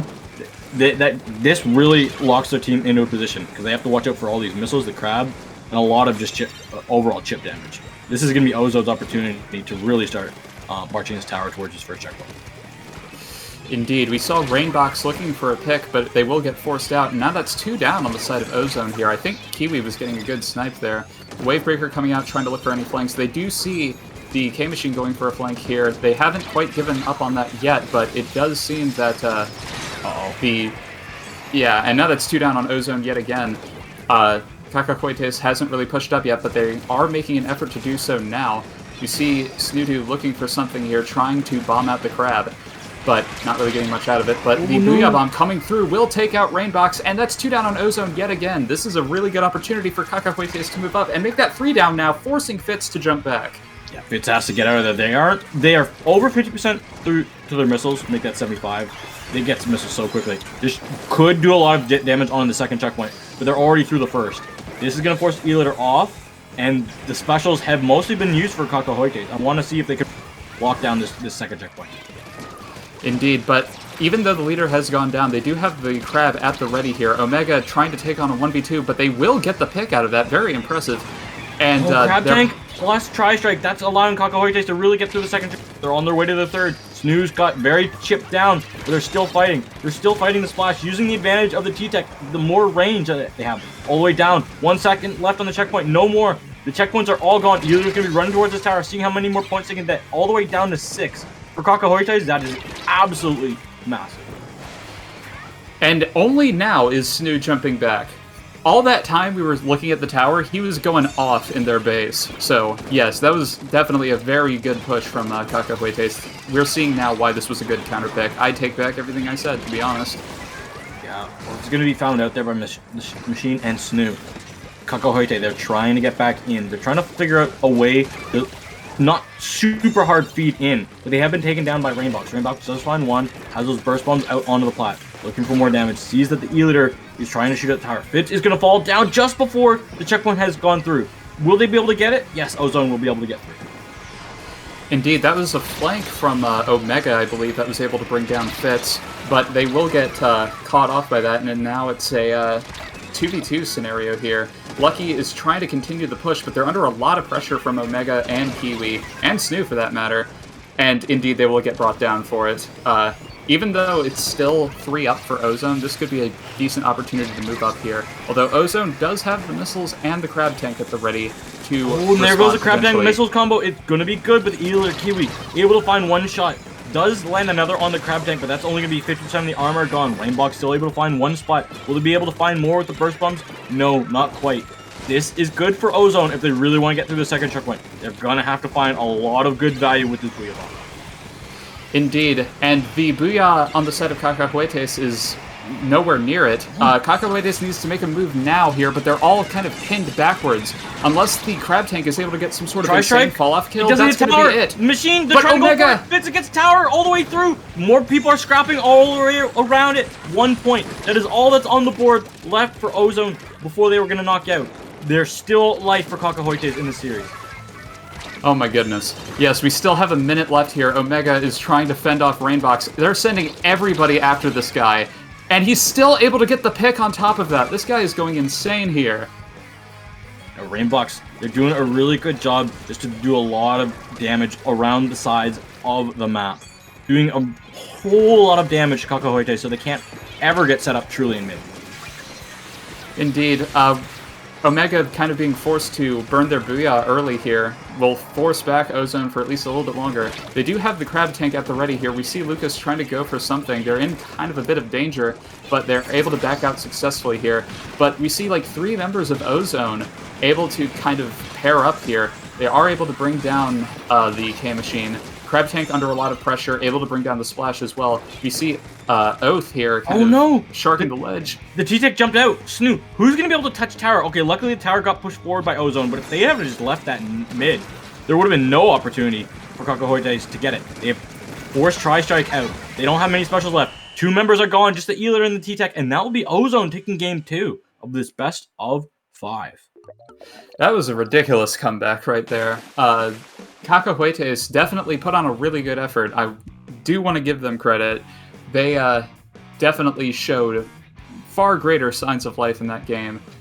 But that's got to be a pretty demoralizing loss, considering that was probably their #1 counter pick. So to kind of just barely let it slip away right at the very end, I mean, what do you do to come back from that? It's always hard mentally to come back from a map that you think, oh yeah, we're gonna counter pick it and we're gonna go to it. We've got faith. That's losing your counter pick is so difficult, but it's not impossible to come back from this. They have to really just kind of walk in and almost unlock Ozone's weakness. Their backs are against the wall, so they don't find it. If they don't find it in the next game, then they'll have to find it next time they play against each other. Very much so. The thing I often say is sometimes rather than picking a map based around your strengths, it's to pick based on your opponent's weaknesses. And Ozone has a comp that's very kind of fit for all seasons here. But regardless, we're going to Splat Zone's Inkblot. Kind of, again, with the Splatoon 2 comfort map picks, as it were. Yeah, that's what we're headed to. It's not uncommon for people to remember the maps that they liked and were always super comfortable with. I'm guilty of that because of how much I like Kelpdome in Splatoon 1 and early Splatoon 2 with meme strats and meme ideas. So I always like that one, even though everyone else hates it because, you know, blasters work well there. So do Brellas and so do Spotlings. They all exist happily. Okay, fair enough. As the one Gobi Arena enjoyer, I can't really, say anything about that. That everyone just hides in their pocket. Okay, true. But indeed, the players from Cachuetes have already readied up once more, and I guess that means that they've put some thought into this, like they kind of planned out everything beforehand here. This match, Ozone, the win conditions for Cachuetes is take out Fitz before missiles get popped. If Fitz never gets missiles off, Kiwi stays top mid. Simple game plan. Very In true. actuality, being able to stop the flings that he uses missiles is extremely difficult. So, the game plan might be simple, but in reality, it is extremely difficult. And if they have known how to do that already, they wouldn't be in an 0-2 hole. And we see Cachuetes basically kind of going back to their Game 1 comp, but with the machine rather than the T-Tech, which is an understandable decision. Meanwhile, Ozone coming through back again with their zones comp from Game 1 here. Here we see Lucky trying to go through with the machine on this top mid. The whale and the missiles are out, forcing Kiwi so far back. Already being chased down in their spawn. No one helped them out. The tap shots are coming out, but Lucky able to win that engagement very easily. Indeed, I liked that bit of movement they utilized there to try and get away. It seemed like they were about to pull off something insane. I don't know, it was fun to watch. But regardless, Ozone's pushed up a fair bit. Cachuetes does have both of their crab tanks at the ready though, but oh my Lucky goodness. able to get 2 of them. Unlucky, and that's they throw their Booyah Bomb into the wall, not able to take out the crab tanks, but they're forced to splash into a corner. Also see they get an assist out of that. They also see the E-Litter, who's forced back in the corner, forced to pop their Waybaker in their own spawn. Okay, well they were able to bring down one on the side of Ozone here, and they are making some sort of effort to cap zone. It's 2 down for Ozone now. Snooty's got to push up here. Rainbox, though, waiting just in the distance, able to bring down Snoo, though. Oh, and Fitz able to come up with that splat. That was insane. The crab tank was ready for Lucas, and that's Lucky able to get away with another splat, forcing so much time to be wasted from Cachuetes. They really had an advantage to cap that zone, but they couldn't because of how annoying the final members of Ozone were. It's true, but, you know, Kiwi able to get that snipe opened a really good opportunity here. It seems that Cachuetes are under a lot of pressure, though, so they might not be able to capitalize this very much, but getting a nice pick on Lucky. At this point, we said that Fitz was the member to watch out for, but clearly Lucky is the biggest threat on this particular map mode. He's just bringing down everybody. So any opportunity There's 3 members over here, though. Yes, they've got to, like, use some of that explo shots, and they are able to bring down the machine yet again, but Rainbox here on the Shark, I don't know how much they know they're there, but Lucas able to get a nice pick and bring them down. That's still 2 down for the side of Ozone, but it seems like they might be able to cap zone anyway. Yeah, able to stay alive on the top mid with that gal, with that wall. Does the wall just, the amount of like longevity it provides you, especially with the lack of like splat bombs and suction bombs, is insane. It's an underrated sub, especially in this current meta. Cachuetes losing the backliner here is going to cost them a bit of pressure, but that's 2 down again on the side of Ozone here. Lucky able to get a pick between the Booyah and the main weapon here. Cachuetes are really trying for zone right now, but they're kind of all clustered into the same spot. And the leader going down yet again is going to be kind of a problem here. We see Ozone trying to snuff out this left side. Dangerous. Lucky was in such a good spot. A lot of chip damage done. There's no penalty on the side of Ozone. They're able to just walk away with this game if a miracle isn't able to happen from Cachuetes. I don't know if they'll be able to get in here and even neutralize it with how big the zone is. They go for one last push, but they just can't find it. Indeed. It seemed like they were trying, like they didn't want to drop repeatedly as, you know, that was just going to get them killed. But unfortunately, time just kind of ran out. So it was a definitely solid effort across the board, but unfortunately, Ozone just kind of was able to walk away with that one. Yeah, that was a fairly one-sided 3-0. Cachuetes had a good response on that tower control game, but they couldn't defend, which was their ultimate demise in this tournament. But yeah, that was a great showing from Ozone, showing why they are such a good team. Very much so. Excited to see them move on to top 4. Cachuetes definitely should feel good about top 8, though. I mean, I don't want to bash them too hard. I don't want to sound like I'm biased or anything. I mean, they got Div 2 for a reason. They're pretty good. But regardless, yes, that's going to be Ozone moving forward. And I believe we already have our next set ready. I believe we're actually going to be swapping over to the other side now. Back onto the other side. I'm thinking we're going to be watching Funds. Are you playing on Mimzox? Because they Mimzox our 9th seed took out our 1st seed, which is not common. Yeah. Oh no, Alice has decided us. Darn it. I'll seal their fate. It is going to be Zzz versus Ozone. Yes, but it seems that we might be heading to a break briefly, though. So, yeah, we'll catch you right back because we're just gonna wait on all the people to join. So it'll be a really quick break, and we'll see you on the other side. all right.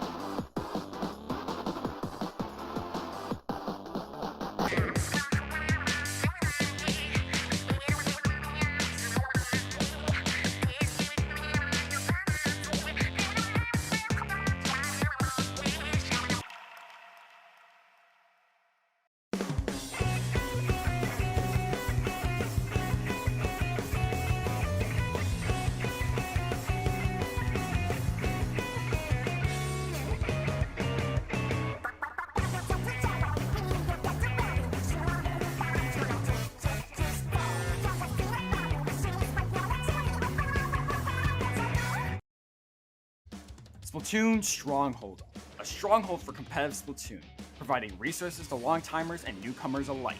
If you're new to the competitive scene or still figuring out how to join, we have a getting started guide and plenty of other resources to help you in your journey. If you are a seasoned veteran, we still have plenty to offer. You can find and join tournaments as well as participate in our Captain Forum and find free agents and teams. Our mission is to make competitive Splatoon easily accessible to everyone. So what are you waiting for? Join the Splatoon Stronghold today!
Hello, everybody, and welcome back to Paddling Pool 195, the final paddling pool of 2022, which had, honestly, quite a few paddling pools. I am Genius7, and I am still joined by Riley. Riley, are you excited for this semifinals match? Oh, most certainly. At this point, the worst you can possibly do is 4th place, and being able to say, hey, I got 4th place in paddling pool is pretty cool, depending on who you are or who you ask. But regardless, we're going to be seeing Z versus Ozone again. Z, I believe, was on stream earlier. This is a pickup with Sleepy, Nepia, Pony, and Yeti. So it's basically just kind of your standard, high to possibly mid-level pickup. Going against Ozone, who we definitely just had on stream, who put on a really solid performance. We're going to Splat Zones on Mako Mart, so let's see what they bring out here. Not too surprised at seeing the very similar comp that they brought out from the last time on the side of Ozone and Z's, matching them with that Flingza. Not all that surprising on this map. It is a good Flingza map. Indeed. Z's comp here is basically just the Splatoon 3 special, as some might call it here. The missiles coming out, Lucky trying to hold forward and get a pickup there, but they will not succeed in that. It's 3v3 right now. Ozone had control of the zone. They seem to have lost it here. Yeti's trying to poke some sort of opening here. They are able to just barely bring down Fitz. Very nicely played. The crab tank. Yes. Great usage of the crab tank, giving themselves instant armor, allowing themselves to get that splat on Rainbox as well. Lucky trying to find some space on the left side with Yeti. Has to back up because they don't really have the space and the time to fight. Wheel bomb going out. Will be able to shred the crab tank. It will be launched in that direction. And yeah, not quite. Not fully. Indeed, the crab able to survive and bring down the machine because of it here. And now that's 3 down on the side of Ozone. So Z, they were able to take lead, and they will be expanding upon it, it would seem here. We see Lucky and Nepia here going for the machine battle here. This is basically where this is the position where any machine would want to be in, because, Mako Mart has so many ledges. Slushers love ledges. They do. Wheel bomb's going to be out for Ozone. Crab tank as well. Missiles from both sides are being popped. Lots of specials. Tri-Strike is able to be the thing that caps the zone for Ozone, smacking a nice little penalty point on Z's. Rainbox tries to go in, has to face up against the crab tank, will be taken out in the Uno reverse situation. Nepia trying to find the members on the left side. Doesn't see the splat that came from behind. Luckily, Pony's able to trade that one out. Indeed, that was good on Pony for catching the flank there. Z's is very nearly close to being out of penalty here, but Ozone is pretty close to all their specials here, and they did a good job of coordinating their specials to take control of zone before, so they probably will be utilizing that here. We saw the missiles, Tri-Strike, and I believe the Booyah. Okay, yes, the Booyah. Yet again here, but Z is able to maintain control of zone throughout all of it, and that's 2 down on Ozone. Yeah, Ozone just got caught off together. They are still fighting on their glass side, but they are also going to be caught out again. Down just to a lot of spam damage, a lot of that chip damage. And it can take you out really, really quickly if you're group too tight together. And I don't know if they have too much time to get back in the zone. Both the Flingers are trading. Busy Bomb's going to be the only thing to even neutralize the zone, but it's just too small. I'm kind of surprised the Flingses were able to trade there at the end, but, fair enough. But yes, Z's did a really good job here of managing to maintain control throughout, the special onslaught from Ozone. Just, paint through the Booyah Bomb. It generally tends to work out pretty well. Not enough people do that. But, yes, we are still in counter picks, and it is still a best of 5. So, surely Ozone's got to be feeling pretty confident on some maps here. Kind of curious to see what they bring out. I want to see if they're going to go off the board and take a map that not many people would expect. No, we're not going to. When I say off the board, I'm not talking about Mahi. Nobody talks about Mahi ever, except Clan Blitz. But even people in Turf War don't like it. It's not even a good Splatfest map. I don't know if they did that one, but it's not bash Mahi too much. Well, I'm gonna see like an Eel Tails is in my opinion, isn't like an off the board pick, or Scorch Gorge not on Clan Blitz is an off the board pick. I want to see if they have a specific strat that they have, or even a new map to go to see a Flounder. But who knows? We'll probably just see Inkblot TC because that's like the counter map to everything. Okay, true. And as mentioned before, Ozone's comp is, basically very well-rounded. Like, it can work on a variety of different maps. So it's like, you could say, oh, well, they'll probably pick something like Sturgeon, because, that's good for, like, Machine. But, I mean, Zzz has a Machine as well, so what good will that do for you? It's kind of hard to say. I really feel like anything is possible at this moment. We are still just waiting. The pick does have to go through Ozone, and they're not the lobby host, which means that it will take a little bit longer, and we can't see any flicking between maps like you can if it's the host team that's deciding, which is why I kind of like the host team. So I don't really have an idea what they're talking about in comps, comp wise, because the comps are also in communications, but the comps are also so similar that you want to just outskill them. You're going to have to find a way to outskill them or out-strategize them, which is why I want to see an off-the-board pick from Ozone. Very true. It's just kind of a problem that, like, at this stage in Splatoon 3, there's just not that many maps in general, so there aren't really obscure picks you can go with. But I beg to differ, as somebody that plays Ballpoint Tent on Mahi Clams with my teammate. It's a very off-the-board pick. We know our strategy. We know how to play against everything that isn't quad machine, because Tenebrola doesn't exist against a machine. Okay, well, that's true. It's just that nobody practices that. Who's like, let's practice super weird and wacky strat on super weird and wacky mode combination that nobody likes for a counter map. Okay, fair. I was just thinking in terms of, like, there aren't a ton of maps like that in the game in general, much less, like, in your standard tournament map pool. But regardless, we're moving on to Splat Zones on Museum de Alfonsino. So, yeah, I feel like this Not was... off the board. No, this is basically just whatever they feel particularly confident in. I feel like this could break either way, but I don't know. We saw Ozone play very patiently before, whereas, Zzz also kind of sort of took that approach in the previous game. So, I don't know. I'm kind of getting the feeling that Ozone might change their comp up a bit here. We might see the T-Tech again. Kind of hard to say. T-Tech is good. T-Tech, I find what its biggest thing is that its special needs to be able to go in squid form. It needs to go in a squid form. I feel like we underappreciate the value of that. We forget that missiles and Stingray in Splatoon 2 weren't able to go in a squid form in using them. Just remember that. You couldn't really, as soon as you popped them, you were standing. And that's what Tri-Strike is. And then in Splatoon 2, we buffed those two specials, missiles and Stingray. And look what happened when they gave it squid form. I think that's why they're so hesitant to give Tri-Strike squid form. Because you're just such an easy target. A Fizzy Bomb will splat you because you can't go in squid form to dodge it. Okay, that is fair. Like, I personally hate using Tri-Strike for that exact same reason, but it is fair that, like, this special has the potential to be really stupid, and I'm not really sure if giving that would make it really stupid, but, it would certainly make it a little bit easier. I don't know. Yeah, the developers were scared to give Tri-Strike the ability to swim, but they weren't scared to give Machine an actual Machine Fizzy Bomb back in an actual good special. Okay, fair enough. But regardless, we see Ozone here coming through with pretty much the exact same comp, with a few, fine-tune adjustments.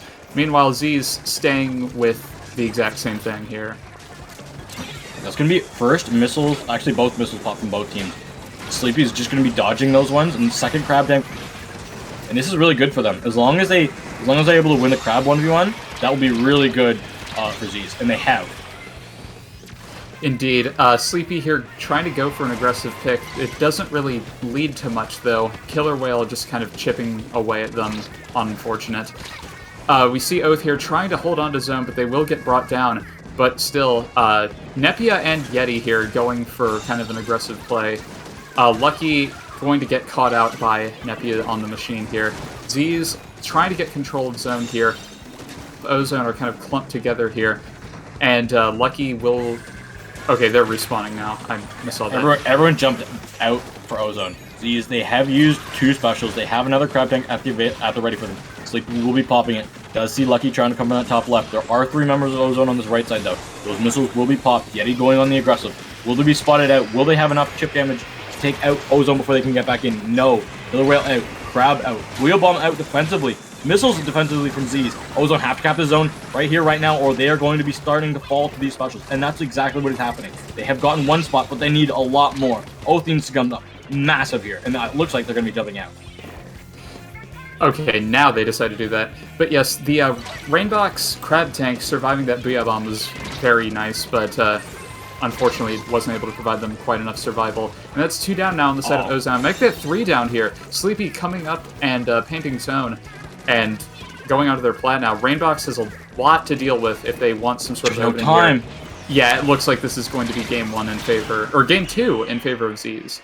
That's the difficult thing if you want to take a team back to the same mode. And even though Mako and Museum are different, they have the same thing. They're a zones map. It's a good zones map that people know how to play, and it's dangerous. It's very dangerous to take a team back against, like, on a mode combination that they've already beaten you on. Indeed. One thing at the very end there, I do like that this game added kind of the spark effect to various objectives, like when you actually win. But at the end there, that kind of proved to be kind of a downside, because it always looks to me like the zone got neutralized at the very end. I don't know. It seemed like Ozone was able to neutralize it, but it's not like really anything. Yeah, true. But it's like it didn't. It seemed like they might have had an opening there, although it's really hard to say if anything. It's the last ditch, and it would take a miracle because they weren't able to figure out a strategy yet that has been able to beat Z's on spot zones. I just don't want to see Ozone go back to zones. That's my biggest hope at the moment. Yes. I'm sure that I'll eat these words, but I'm kind of expecting them to go to tower here, because that's kind of their next strongest mode, and I kind of just don't expect to see much Rainmaker or Clan Blitz in general. But yeah, they can't be feeling that good about zones at the moment.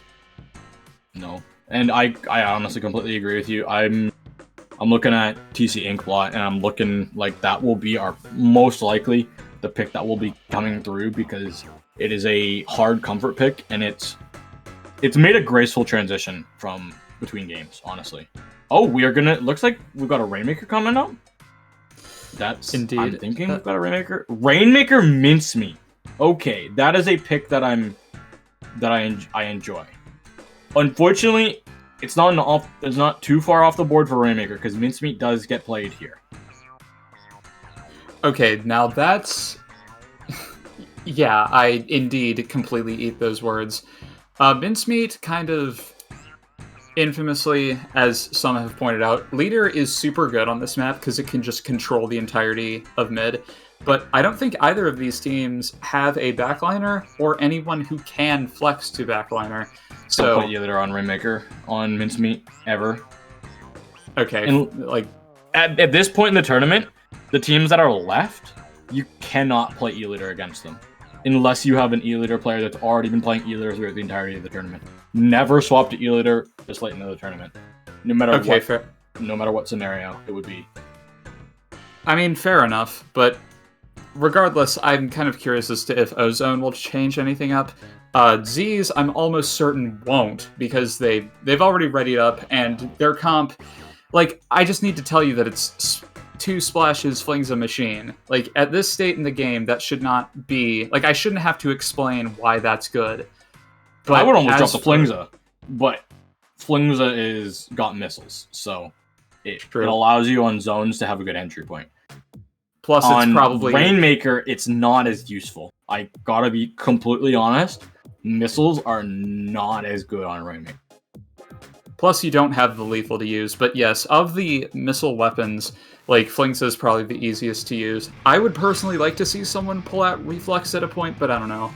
Like, I've gone on... It's a fun weapon. For somebody who's got a 5-star badge on it and is currently camping 2 of the #1 placements on the leaderboard, on tower control and Rainmaker, it is a fun weapon. Just don't play Yeah. this all the time. Yeah, this might shock and appall some people, but I love Reflux. I think it's the closest, like, ignoring the kit, I feel like this is the closest thing to Splatoon 2 Bamboo that we have here, and I like it. Like, I like playing with that. But regardless, we see the dualies coming out from Ozone. And Yeah. the Zap. We're seeing an N Zap, the Tacticooler. Yo, somebody clip this and send this to NM, because we have a Tacticooler on the board. Unfortunately, it's down. Indeed. The dualies... So, like, they do have a crab, it's just not coming from a splash, which is interesting. My guess, their logic here was that, hey, like, it's good to have a suction they bomb for painted a Rainmaker path. shield. This Rainmaker from Z can just go all the way. It's gonna get stopped at 28. But this is so dangerous. Most of Ozone is pushed so far back. I hope they have last effort. Oh. This is gonna be a difficult hole to come out. And they're just let the Rainmaker go and get some more points all the way down to 17. I don't know if Ozone has even a chance to come back out of this. And they're being spotted by the Rainmaker shield. There's just one member left from Ozone. They're gonna have to either grab this Rainmaker and like just kind of reset it, or they're just gonna get spotted and let Z's have an opportunity to get in. It's gonna be so close. Members from both teams are falling. Will the Rainmaker be reset? It will. Indeed, and that's still 2 down for Ozone. 2 members of Z's have gone down, but Ozone are still kind of holed up in their base at the moment with 2 members camping that right side there. Pony able to get a nice pick on Oath, and they might be able to get a fall off on the machine as well, but no, they will be brought down. But Rainbox coming through and making a very nice play on the Zap here. They do have... Yeah, I just realized that Ozone is running double machine. Yep, they're running double machine. Yeah, I somehow didn't even notice. But yes, they are making an effort to paint more of mid here. The Zap going down is kind of unfortunate, but it is a 3v3 scenario. But Yeti's over here sharking, and they will be caught out by it, and or called out and forced to jump back. But this is an opportunity for Ozone to move up here. 1 spot, 2 spots, but they lost 1. Easy bombs are out, trying to stop this crab tank from Z's. If Nipa falls before getting the Rainmaker, that would be a good opportunity. But Nipa stays alive and the Rainmaker's gone, and so is Oath. This is terrible, and this jump is being camped. Just 1 more machine left, and they are being pelted by flings at the moment. Able to use the Booyah to survive a little bit. They were able to hang on for a bit and keep both Sleepy and Pony away from mid, where they can actually contribute here. Ozone is doing okay here. They are able to attempt to hold on to mid here. Rainbox is probably going to have to take a fight against Yeti, which might be kind of ugly. Fitz here trying to spam Booyah, and now they'll be the last left alive as they're stuck in the Booyah here, able to use it to survive the opponent's Booyah, able to get a nice pick on Sleepy as well, but they're still under a lot of pressure here. Yes, indeed. Ooh, this is going to be difficult. The Rainmaker is being pushed forward for Z's. What can Ozone do? They've lost a lot. Luckily, Oz is able to come up with a fight win, but unfortunately get traded out so quickly after that. Pony won't be able to pop those missiles because they have the Rainmaker in their hands, but that's A-okay. If Z's just want to hold on to this on this right side, that's A-okay for them. They can stall out all the clock they want. Very true, but Fitz here with the Booyah is going to just barely catch Pony, but that is a wipeout on the side of Ozone here, so they could end this now if they so desire. Nepia able to get a pick on Lucky as well, but again, Oath, I believe, just there was able to put a stop to it. And got 3. Yes, But the indeed, jumps are coming in. This is the dangerous part. The jumps are already back for Z's. And the machines are having a field day in the spawn here. Yeti might be able to get out of this, but it's unclear. But Sleepy came in and dunked that. I believe that was Sleepy at least. I'm pretty sure that was Sleepy who came in and dunked that Rainmaker and dunked the hopes and dreams of Ozone making it to finals this week. But wow, Z's coming up clutch with those 2 zones wins, and the Rainmaker map was, I'm just gonna be straight up honest, was dominant. It was just the better team performing. I like the off the wall pick of the weapons for Ozone, but it just didn't pan out for them, unfortunately. I like the creativity, and I wish it was rewarded better. Indeed. I think that, you know, dualies, by virtue of being a pretty decent weapon with Crab right now, I mean, obviously it's no splash and burst bomb combo, but I feel like seeing it more. Like, I'm kind of surprised I'm not seeing it explored more at the very least. Also, I just kind of like to think at the end there, Z's were like, all right, so we're going to stall it out, but actually I don't like the increasing likelihood of Ozone breaking out of this, so we're just going to go ahead and end it. But yes, Z's able to take that pretty handily 3-0, so they will be moving on to Grand Finals. Z's have not dropped a map in our top cut yet. I'm going to check the group stage to see if they dropped anything there either. And I don't believe. No, they haven't. They have not dropped a game yet. They have won every single map that they've played. That's pretty impressive. But indeed, in Grand Finals, they will be fighting whoever wins between Mimzox and ASC Tenshi. So they do have a pretty tall order to fill here in Grand Finals. The loser of that will be fighting Ozone in third place match, of course.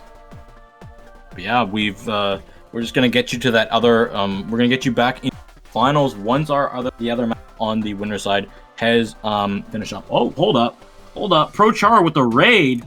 Hello, everybody from Pro Char's chat. Thanks you so much, Char, for the raid, and hope your stream went a-okay. We did just finish our semifinals, as we are on a single elimination tournament. We went groups to singles, as we had 53 teams sign up today. Indeed. Thank you, Char, for the raid. Everybody, welcome to Paddling Pool, the longest running weekly tournament. You came just in time for Grand Finals. I'm not aware of how far along the other set on semifinals is going at the moment, so it's unclear how long of a wait it will be, but surely it won't be that long. I don't know. I kind of want to talk through the break. I always say if we get a raid, you kind of have to talk through the break a little bit. We really truly don't know how long until those two other teams will be done, as we did have a rather swift 3-0. That is true. Regarding the other match, we saw ASC Tenshi on stream earlier against Lightning, and there we saw them kind of running the standard, double splash machine and occasional stamper comp. So you can generally picture how that will function against Z's comp. Whereas Mimzox, I'm not fully... I had not seen them, but I believe they had notably Synapse on their roster, as well as a few other pretty high-level players. Yes. So you can kind of draw your own conclusions from there. And unfortunately, nobody is streaming for me to be able to tell you at how far along they are on their little tournament run. But with that, I do think we should probably run ad. We don't want to bore you guys to death here on mic because we don't have all that much to tell you about.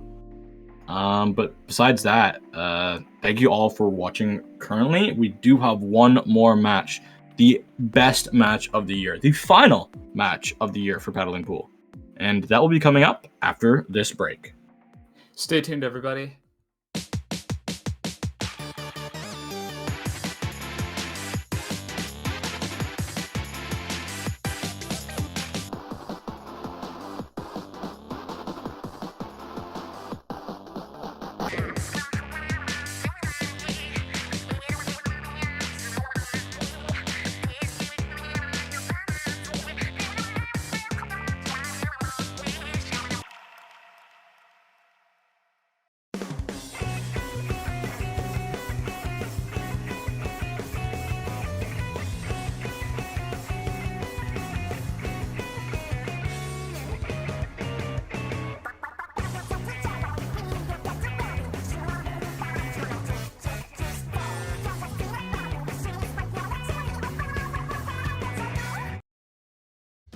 Splatoon Stronghold, a stronghold for competitive Splatoon, providing resources to long-timers and newcomers alike.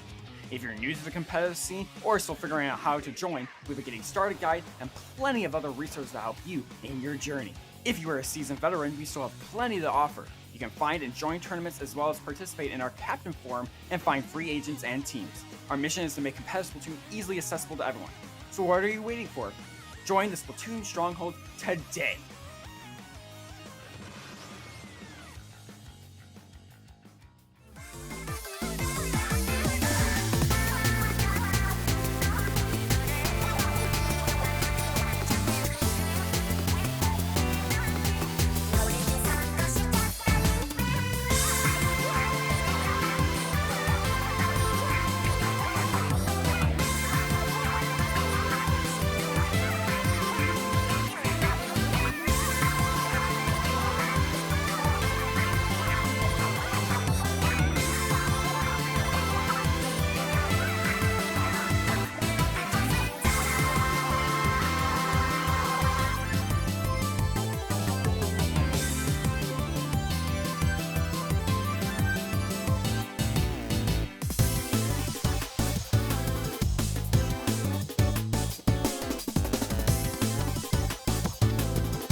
Splatoon Stronghold, a stronghold for competitive Splatoon, providing resources to long-timers and newcomers alike.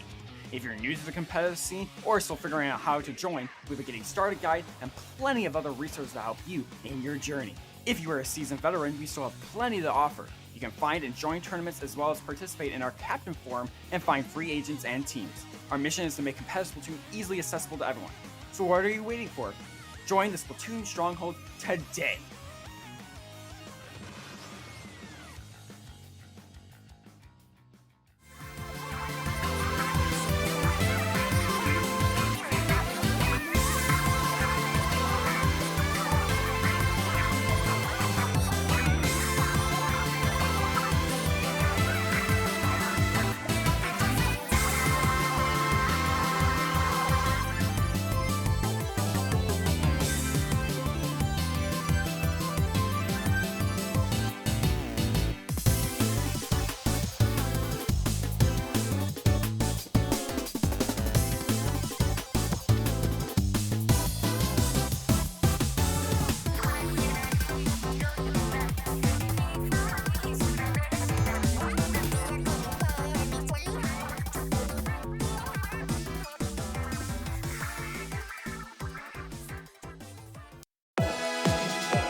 Welcome back, everybody. Sorry about the break, but we've got our two teams all set for you. We've got Mimzox versus Zzz. I am still Genie7, and I am still joined by Riley. Welcome back, everybody. It's finals of the last battling pool of the year.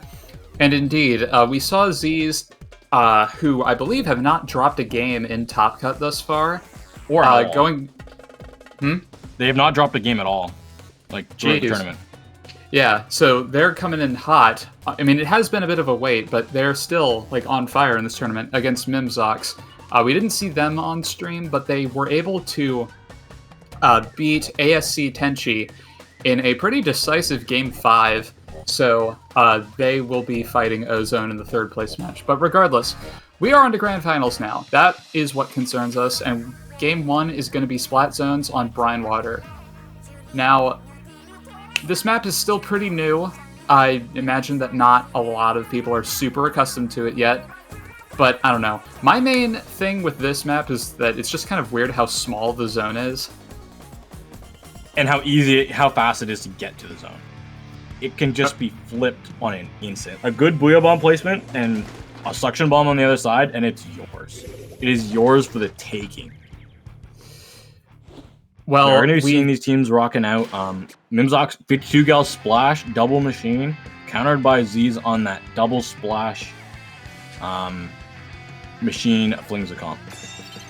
It feels weird seeing double machine at this point because I'm just so used to, splash span. So it's like a lot of people don't even think about running more than one machine anymore. But regardless, excited to see how this kind of pans out here, as well as Synapse on the trademark 52 gal.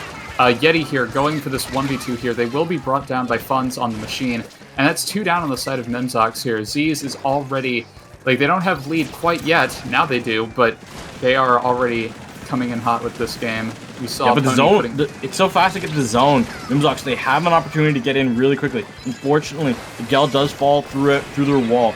The specials are coming out to try and neutralize this zone from Mimzox, but their Booyah Bomb placements were not in time or coordinated, so they won't be able to get that zone. What's more is that both Sleepy and Pony were able to paint through it here, but Mimzox able to get control of it yet again and forced Pony to jump back. Eliasmo kind of looking for a shark here that wasn't actually there, but still that's 2 down on the side of Zzz. Nepia trying to get a pick on Synapse here, but the wall is just doing such a good job of keeping them alive, and they're just going to be stuck in this position here. But they have the Booyah Bomb, so they might be able to push back in with this if so desired. Yeah, smart job from Mimzox, the members there. They were able to shark away from the Booyah Bomb. Unfortunately, they both are taken out by the missiles. Just going to be the gal left alive from Mimzox. Zone will be flipping. Synapse, they're trying to find a good sharking spot. And this will be good if the 52 gal RNG will be kind to them. Indeed, but they have to make sure that the missiles don't ruin everything. They are a ways off on that, though, so that's pretty good. And indeed, 2 down for Zzz. Mimzox is going to take control of this zone yet again, but they do still have a little bit of penalty to worry about here. Sin trying to go in for a pick, but they will not really get much out of that as Pony opts to back off. They do have the missiles, and Crab Tank and Booyah Bomb are not too far behind, so they do have something to push with here, so it's fine if Mimzox takes control of zone, or takes lead here, I mean. Booyah Bomb coming out from Zzz. They have a crab already going. Booyah Bomb will be forcing the machine off of the zone. The zone has been, the lead has been flipped, and the zone has also been flipped. Zzz has control of the zone. They gave up the lead that they had worked so hard for before. Indeed, and but Zzz don't have much penalty left, and Nepia and Yeti have pushed up a bit here. Synapse trying to take down Nepia alongside Kai, but Great just spot. keeping. Yes, this is just you can't do much from down there. Plus the Booyah able to just annoy them even further. Zzz, they have control of lead. They're trying to go in. Mimzox, they want to try and neutralize this. They've lost 2 members. What can they find? They are able to find the wipeout. Good for them. Indeed, Synapse getting a clutch double there, able to fend off for even further. Zzz does have control of zone, but Mimzox doesn't have much penalty left or many points to go before they take lead. Sleepy approaching their crab. Pony unfortunately falls before they can find their missiles out and available. Mimzox, great opportunity for them to really solidify this game and the lead. Unfortunately, both machines have fallen. Sleepy comes up and gets 3, I believe, in that fight. They're just gonna find the last one, but can they find it? No, they can't. Sin is able to come up clutch with the one spot they need. They are able to dash around and live for a little time, but will they be able to find any spots out of that? No, they won't. They've spent so much time focusing on trying to kill Synapse that they forgot, hey, there's a zone here that we need to worry about. But they do still have control of it, and they're in the exact same position as Mimzox were before, where they have next to no penalty and not far off from the lead. But the Booyah kill from one of the members of Mimzox, able to bring down Nepia and force them to maintain their lead just a little bit. But it's less than a minute in this game now. Yeah, this is going to be tight.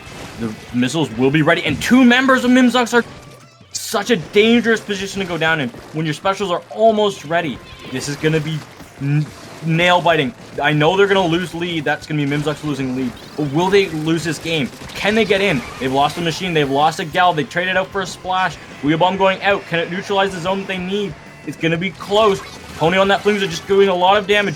Zone has been neutralized, but Z's, they're still on it. They're still trying to keep it neutralized. They're still trying to keep it in their favor. That's going to be 2 down, 3 down. Both teams are fighting out. Who can win this zone over? And it's going to be Mimzox. With 10 seconds left, and that's still not that much penalty, Synapse is going to be holding forward as hard as possible here. Taking him down has got to be the win condition here at this point. All the specials on the side of Z's are ready. Mimzox has to find splats. They found 1. That is what they needed so crucially. In the overtime ticker will be ticking down as the zone will be flipped so fast in the side of Z's because it's such a small zone. I wasn't even able to really catch how they were able to take back control of zone there, but yes, that was incredible. I feel like Z's getting control of zone there at the end when one of the members got that clutch double. I feel like if they had gotten that double against anyone but Synapse, they might have lost that game, because Synapse was by far putting out the most aggro power for Mimzox in that game. So, like, if they were able to keep them shut down, then, like, they can let everyone else do their thing. Yeah. So, yes. We are still back to counterpicks here, so, yes. I'm just trying to pick my brain at what Mimzox will want to take Z's to. We haven't seen them on stream, so I can't really go off of anything there. I don't know overly. Do you want to take this was such an off the wall Splatoon's map, so it kind of could go both ways at times, and it was close, so I wouldn't fully eliminate zones from the table. Or do you want to take them to a different mode? Do you want to take them like maybe even Clamblets, but you're a pickup? I mean, it would be nice to see Clamblets more than once as a self-proclaimed enthusiast of the mode, but I don't know. I'm basically expecting to see largely just zones and tower here. We might very well see zones again. I don't know. This is one of those cases where, once again, it's like you're running double machine. That's not really going to be very bad on any particular like maps or modes. And indeed, it seems we're going to tower control on Flounder Heights. I like it. I like the ideas to take the machines here. I don't know. I actually have not seen played on Tower Control Flounder at all, because all the true roller players say, "I want to play Carbon here." I don't know. I haven't really seen enough Tower Control Flounder Heights to say which side it's going to go, but Tower Control will always kind of favor the machines, just through the fact that it's a machine. That is true. Now, like, I'll reiterate that I have not played Splatoon 1 comp, but from what I can surmise, this seems to be one of those maps where, given how much, like, elevated terrain there is, this is going to be a very good map for buckets. So, like, with Machine just being, like, just by virtue of what it is, making it good on tower control, I think the double Machine here is a really solid pick. I'm almost curious to see if Z's will kind of run their own double machine to meet the moment. mean, Nobody played Flounder tower control in S1 because it was atrocious. No checkpoints. The tower just was bad. The map was too long, and everyone played a blaster. I mean, I vaguely remembered it being bad, but you know, like it's playable. It's actually playable in this game because also the fact that the walls aren't nearly as high. So because sloshers weren't able to actually reach at the top at all, none of them. Okay, fair enough. In that game. Yeah, fair. I mean, for me, what constitutes a good Splatoon 1 map is just based off opinion. So, like, I don't know. Regardless, indeed, Z's coming through with the double machine. Followed up by Mimzox on their double machine. Not super surprising at all to see this. And that's already going to be Z's losing one of theirs. Pony does have those missiles locking on the floor. That's going to force Mimzox to not want to like spot each other at all. But unfortunately, they scattered, and Synapse has fallen into a terrible position. But that was a delayed 2 down for the side of Mimzox here, so this push might be relatively short-lived though. But it seems that Z's are kind of taking their time to respawn at the moment. Pony is the only one up here to deal with this tower. Nepia going down as well is going to be kind of a problem. It's just Yeti here trying to find an off-angle to shark at, but they are still kind of exposed here. They basically just have to wait for someone to drop or hold forward. What they do? Yes, they were able to get a pick on the Booyah Bomb, and it's 2 down for the side of Mimzox. Oh, the second checkpoint! If this falls, that's huge for Mimzox, and it does! This tower is in such a dangerous position against Z's. It is safe enough area so then they can have jumps come back in, and Z's has to focus all their attention on this left side. Machine, it funds is only the last one alive, and what can they get done? It's gonna be machines versus machines, and unfortunately, for Mimzox, they're gonna be on the losing end of that fight. And indeed, Eliasmo's the last one left up here, but that 1v1 took so long that Mimzox is already back up in spawn again. Synapse is in a pretty strong position to take fights, and they will bring down Sleepy, but the Booyah Bomb from Nepia is going to provide a lot of pressure as well. Nepia falling down, trying to fight Synapse, isn't really going to accomplish much, but they do have the man advantage here if they decide to push, but Fun's able to get a nice pick of them on the wall. The huge thing for Mimzox is they didn't, even though they got almost wiped as the almost double comes out from the side of Fun's, they didn't give up top mid. They gave up the tower push so far that they were able to like swim back and super jump in, so they never gave up mid. That's how, and mid on this map is so devastatingly strong. Indeed, given that you have the high ground, like, it's just very strong. But that's 2 down on the side of Mimzox again. Sleepy trying to get something, and I believe they did briefly here, but now that's 2 down for the side of Z's. Make that 3 down, so Mimzox is going to retain control of mid and have momentum in their favor. Ooh, this is going to be another strong push for Mimzox. They have Booyah Bomb at the ready, and that should charge their other Booyah Bomb. Lost their gal. Lamps is gone. This Booyah is going to be thrown to the left side. Crab tank on the tower. 3rd checkpoint looking to fall, and it will completely be gone. Missiles are out. Does get some splats. The trades are going around. Pony's able to stop the other members. But Synapse, they're still on tower. Unfortunately, goes down to their own splash wall and the machine combination. But that's an A-OK push all the way down to 6. Indeed.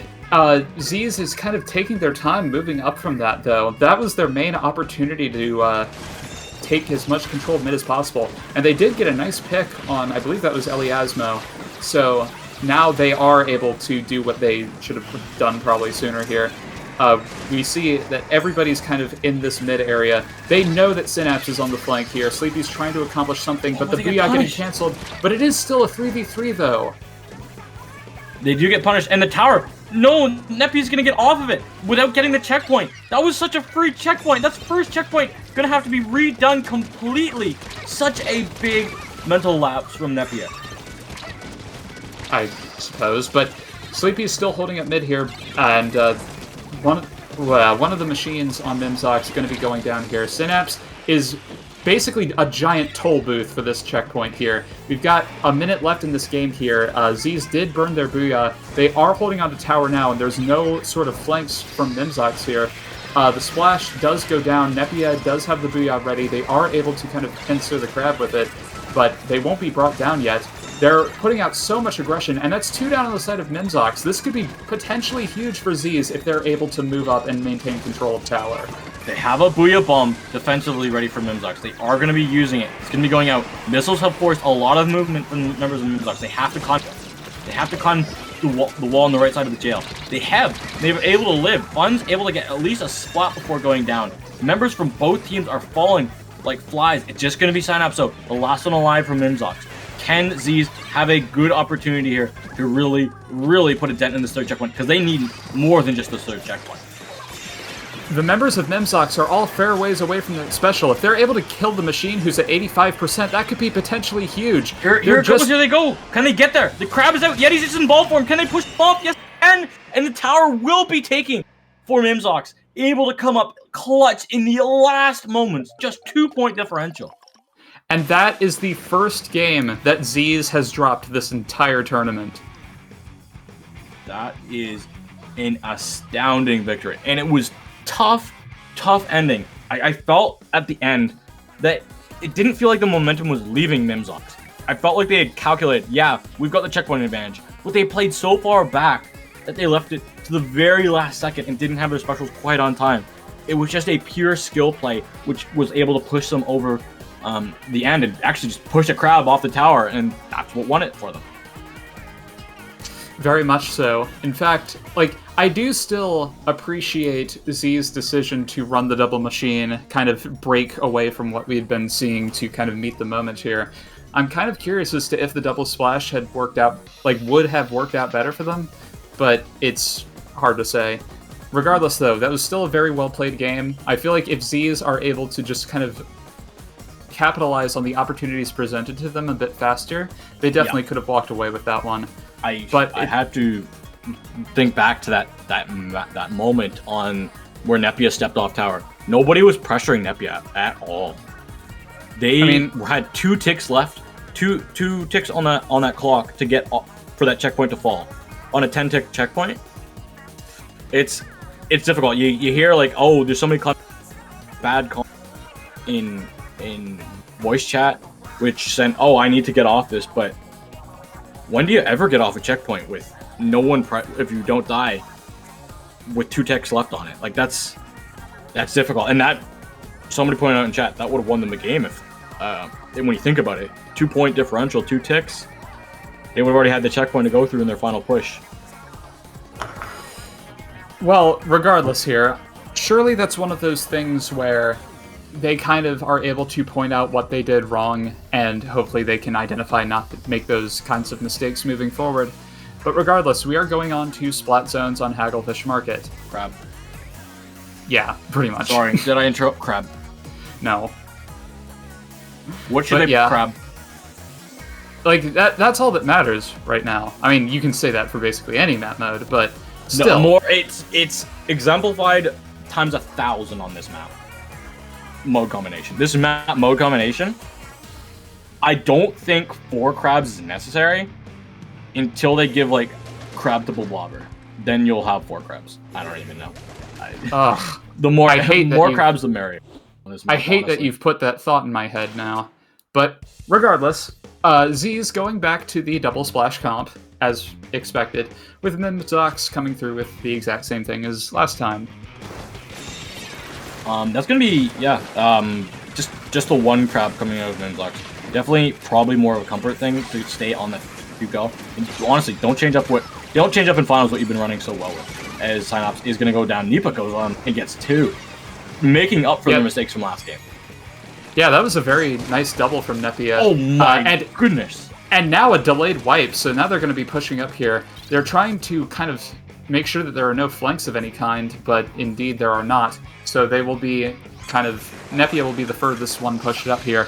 But Mimzox has the 2 booyahs and the crab to kind of meet the moment here. So if they're able to paint through it, this might not be a problem. But with Synapse pushing up, it could, you could very well just die if you try to hold forward. Yeah, there's going to be the missiles. That's Z's biggest opportunity to cause a lot of damage and go back in. Unfortunately, they've lost 2 of their members. It's going to force Pony and Sleepy to fall all the way back, and both are going to be falling to great, well-placed machine slushes from Elasma. Indeed. That's... All the members of Zzz have respawned at this point. That's going to be lead in favor of Mimzox, but every member of Zzz is pretty close to their special here. They're surely going to try and pull something that Mimzox did with, basically popping every special at once. Why would you not want to do that?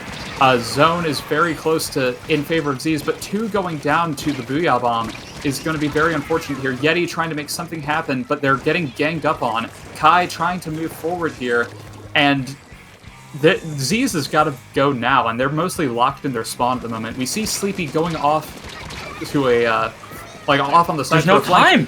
How is Zzz going to get back into the zone? There's no opportunity for...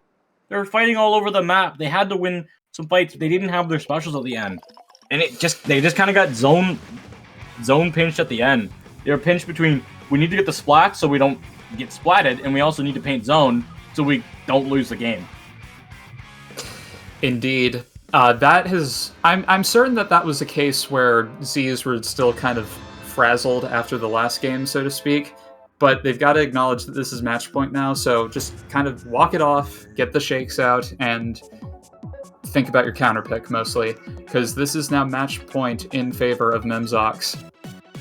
That was the first time I have seen 2 teams in finals, 2 evenly matched teams. The team that has less crabs come out victorious on his own tag official. Oh, you're right. I've been here on Dapple since Alice rebranded to Dapple, and I've been here since the beginning of Splat 3, and that's the first time that 2 evenly matched, evenly skilled teams, this far into the tournament, the team with less splashes won. Hopefully that can communicate to people that, hey, you don't have to run 3 of them all the time. But yeah, I'm just saying. Crab. Okay, true, but... Zone's Wahoo. Yeah, guess what? It's Zone's Wahoo. We're going back to the Splatoon 2 comfort picks. Funny enough, people actually didn't enjoy this one in Splat 2. Sometimes. They thought they did, but then they also got a lot of hate, we could be playing on Mako. I honestly preferred Wahoo Zones, but that's because Heavy performed better here. I'm kind of split on this one personally, but I mean, it's Wahoo Zones. I feel like it's kind of self-evident its various qualities. Pretty much nearly everybody has readied up on both teams here. At this point, I don't really expect any sort of massive switch up from either side. Yeah. But yeah, we're going to be getting into this. This will be match point for Mimzox. Can they beat Zzz? Zzz didn't drop a game all tournament. Now, finally, their backs are against the wall. This will be tight. The final champion could be named of the year in this here match. Indeed. Both comps exactly the same. I'm noticing a lot of special charge on the side of Zzz that could have been a new addition of sorts. So it's kind of hard to say. Mimzox getting first blood on zone, but Zzz able to take it back, and we see the crab battle here once more. No members of Zzz are kind of pushed up to kind of go for a flank of sorts, but they are still able to maintain control of zone very well. The Booyah here will be taking it back, but the Booyah from Zzz is able to take it down as well. Plus Synapse going down. In addition to one of the machines is going to provide a good opportunity here. They do lose one of their splashes, but they still are able to move up with this. This is what they need to do right now. They do have lead. It's time to capitalize off it. That was a great crab coming out of Sleepy. Sleepy does see more members of Mimzox. We're so far back that he was able to take one out underneath of that bridge as well. Yeti, great spot, great opportunity to really punish the members of Mimzox when they come in. Indeed, that was a great kill on Eliasmo going for the flank there from Nepia, because that could have very well just shut this all down. Funds coming through with the Booyah here. How have they not... Okay, that had to have been a bit of lag or something, because the bar was almost entirely blue, but Zzz was still in control. That's ridiculous here. But regardless, Zzz able to maintain control here. They're keeping the members of Mimzox fairly pressured here. The Booyah coming onto the flat here. It seems that there's a flank from the side of Mimzox as well. Sleepy is trying to deal with it, but one of the machines will be brought down here. Yeti trying to keep Funds on the back foot. Yeah, this is going to be a good Booyah Bomb. Will it be able to cap zone? And it does. Luckily for Mimzox, that's a great cap for them. Synapse is trying to dash around and try and find Sleepy on the... Not able to. And their teammates are trying to fight them off in the zone. Great positioning to try and like hold the zone, but the crab is making it so difficult for them to even want to like push around the corners. Yeti here on the ledge, kind of forced off to go for a potentially huge aggressive opening here, but they are rerouting and they're able to go for something now here. They might be able to take control of zone off of this on their own, but the members of Mimzox are kind of bunching around the plat here. They're going to be able to do something about it. The Booyah is coming out here. Oh, got out! Wow, okay. I didn't think there was any way that Nephew would have been able to get that one off. That's going to be Yeti coming up with another great spot. Has to watch out for that killer whale. Doing a lot of damage. Both machines sloshing at you. Such a dangerous spot. But the zone will be flipped for Z's. A great distraction play, let's call it. Very much so. And Synapse here kind of forced onto the back foot where they don't want to be, and they will go down. Again, that's huge, with one of the other machines going down as well, and that's 3 down for Mimzox. Z's are definitely looking like they want to turn this around here. When you devastating positioning. There's specials, just a crab. That's it. That's for both sides. Kai's the only one that has anything. No penalty on the side of Z's. There is one opportunity for Mimzox to win this game right here, right now, or to stay alive at all. And they are going for it right now. If they're able to get a pick on Kai, that might be it. They just need to paint through the Booyah, but they won't be able to, and that's going to be Z's tying it up at 2 apiece. Zone's not capped, or not even neutralized. Gotta love the circle zone. Can go both sides. Wow, but here we are, Game 5 for the final paddling pool of the year. Who would have won it any other way? Honestly. A poetic ending, if ever there was one. It's honestly amazing to see Brine Water. Well, that had to be played, and then a Flounder game. Usually, if we see zones, tower control, zone, this is what I would say. It would be Mako or Hagglefish are the first two zones maps in swapping order. The tower control game would be Inkblot, and then that 4th zones map would be maybe, I want to say Museum, but we've had a very, very wonderful and very fruitful counterpicking and map selection so far. Very much so, but that said, yes, if they go to, like, Zones Mako or Tower Inkblot, I'm gonna, like, vomit. But, I mean, it's understandable, like, decisions to make. Okay, if they go Rainmaker or Clams, I'm gonna, like... Watch the mincemeat come out. That would be fun to watch for Game 5, but yes, regardless. We're here for the spectators. We have a lot of people here that want to watch a good, entertaining Game 5. That's why we go to MC Princess Diaries, boot up Splatoon 2, and play Turfwar. Very much so. A lot of people kind of... I don't know where I was going with that. Yeah, there's nowhere to go with it. This is still one of those cases, as per usual, where Mimzox's comp is well-suited to basically anything. So it's just, where do they feel most confident in, or where do they feel like they can take advantage of, like, Z's playstyle and slowness, as it were. Yeah, it's where can you exploit the biggest weaknesses of the Flingza. That's honestly the kind of map that you have to go to, which would be a map that is flat, so you can really rush it down easily. Which is why, but Wahoo has enough places to hide for the Flingza, so it stays alive. Unlike what's the one? Hagglefish. Hagglefish does not have that. The Flingza got run down. And I'm seeing the mode switching to Rainmaker, and I'm seeing the map is Scorch. I don't know. Oh, and they're selecting A. It is Rainmaker's Scorch Gorge. This is the finale. I have never been so excited to see Rainmaker's Scorch Gorge. Okay, yes, me too. This will be something. Now, when I say picking a map that plays against Z's, I was more so thinking a map that is kind of long. It takes a while to kind of get anywhere, and I feel like this map can be relatively snowball heavy, so I feel like this could play kind of against that. So I think this was a smart decision here. as per usual, everyone's readied up super fast, not really expecting any sort of change. I don't think that Z's are going to try and do any nonsense with double machine again. I don't know, but machine can work so well here on this map. It can be so good. This map is so fun to watch. The last 3 times I've commentated this match, it always goes down to the 20s. I want to see both teams take out the first checkpoints really quickly because it opens up this map. You can go all the way down to 20s.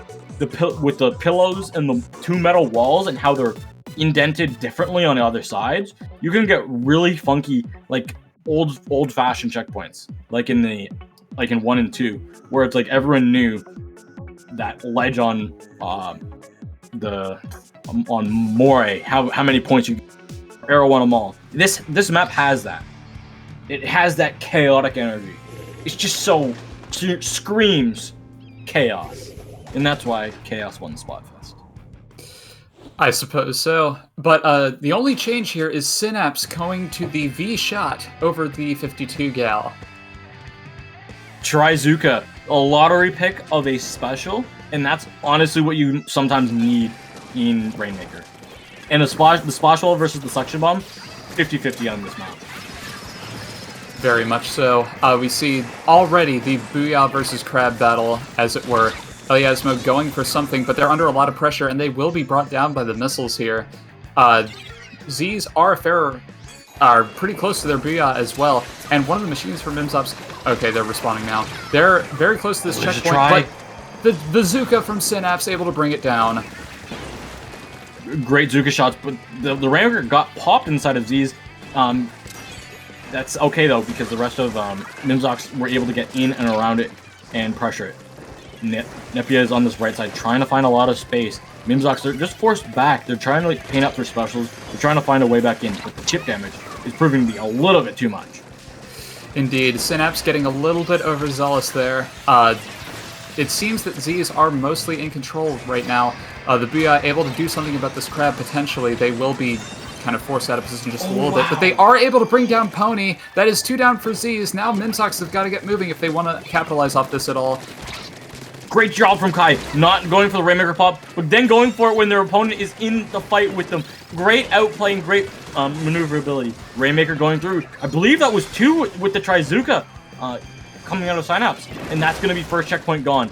Mimzox, a good opportunity to get a lot more points on.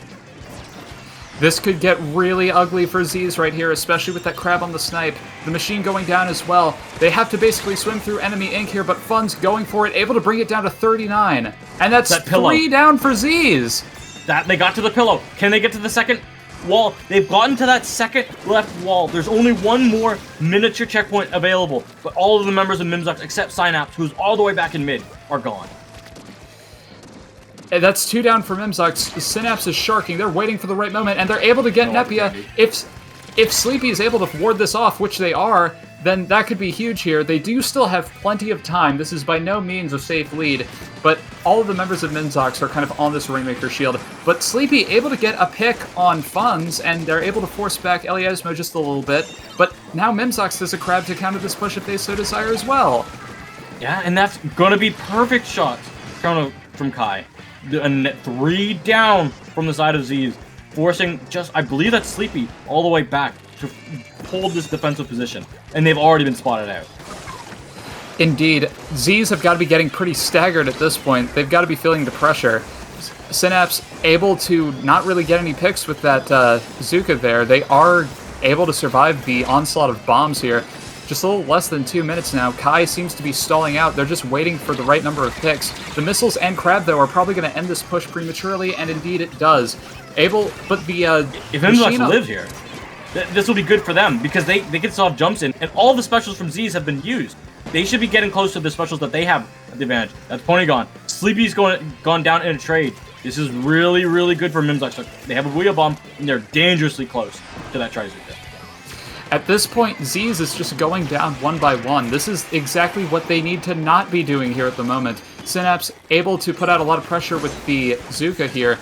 Rainmaker will be reset, but it basically doesn't even matter since they were all in mid anyway to counter it. The missiles here have got to do something insane. If they're able to get a pick on the machine in particular with Booyah ready, this could be huge. Synapse going down, as per usual, is going to provide a pretty good opportunity here. But it's just... I don't think they saw the member who's in zone, but they left. They also left and not able to find Funds. Does Funds know that they're being chased? I don't think... I think they did, but there's nothing they could do about it.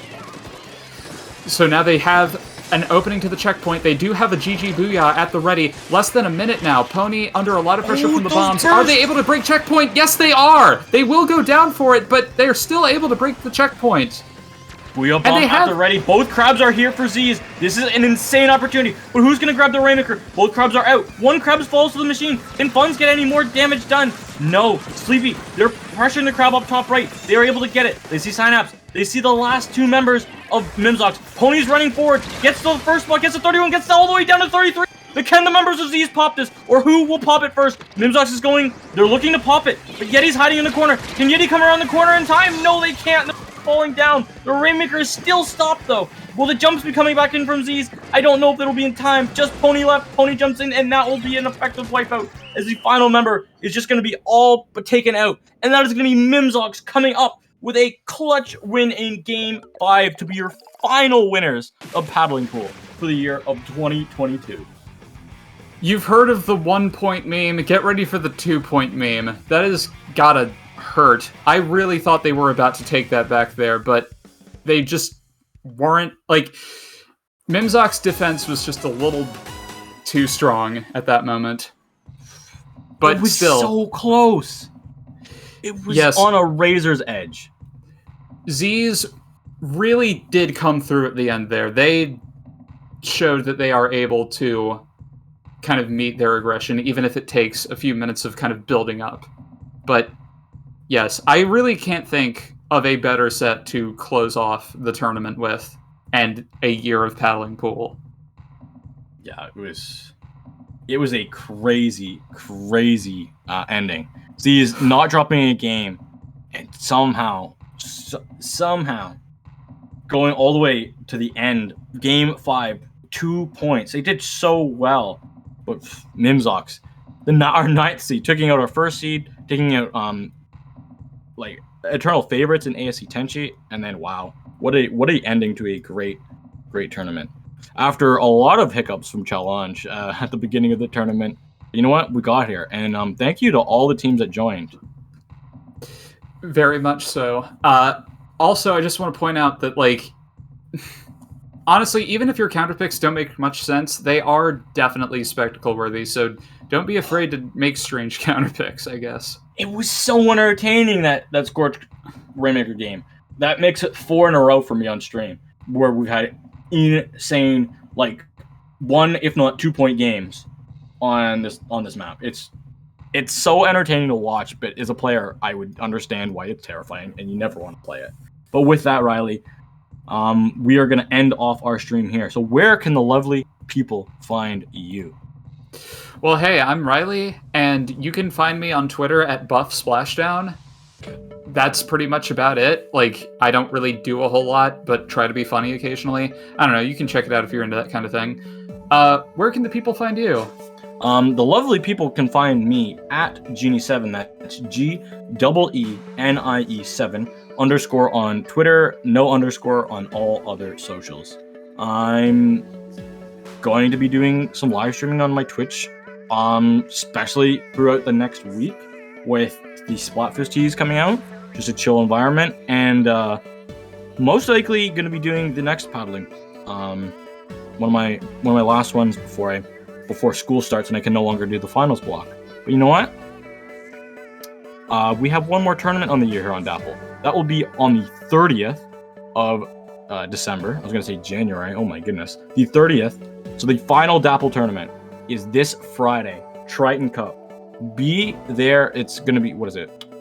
I always forget what time it is. Central European time. I know what it is, EST. It's 2 EST. But, that would be like 8 o'clock CET. Yes, there it is. Yeah, 8. Be there. Final one of the year. Final Dapple tournament of the year.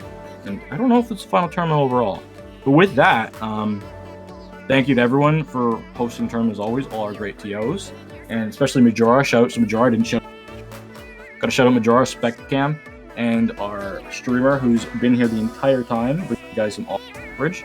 With that, go enjoy Undershirt Man, and don't forget to say roll in. Thank you for watching, and have a great rest of your day. Enjoy the raid.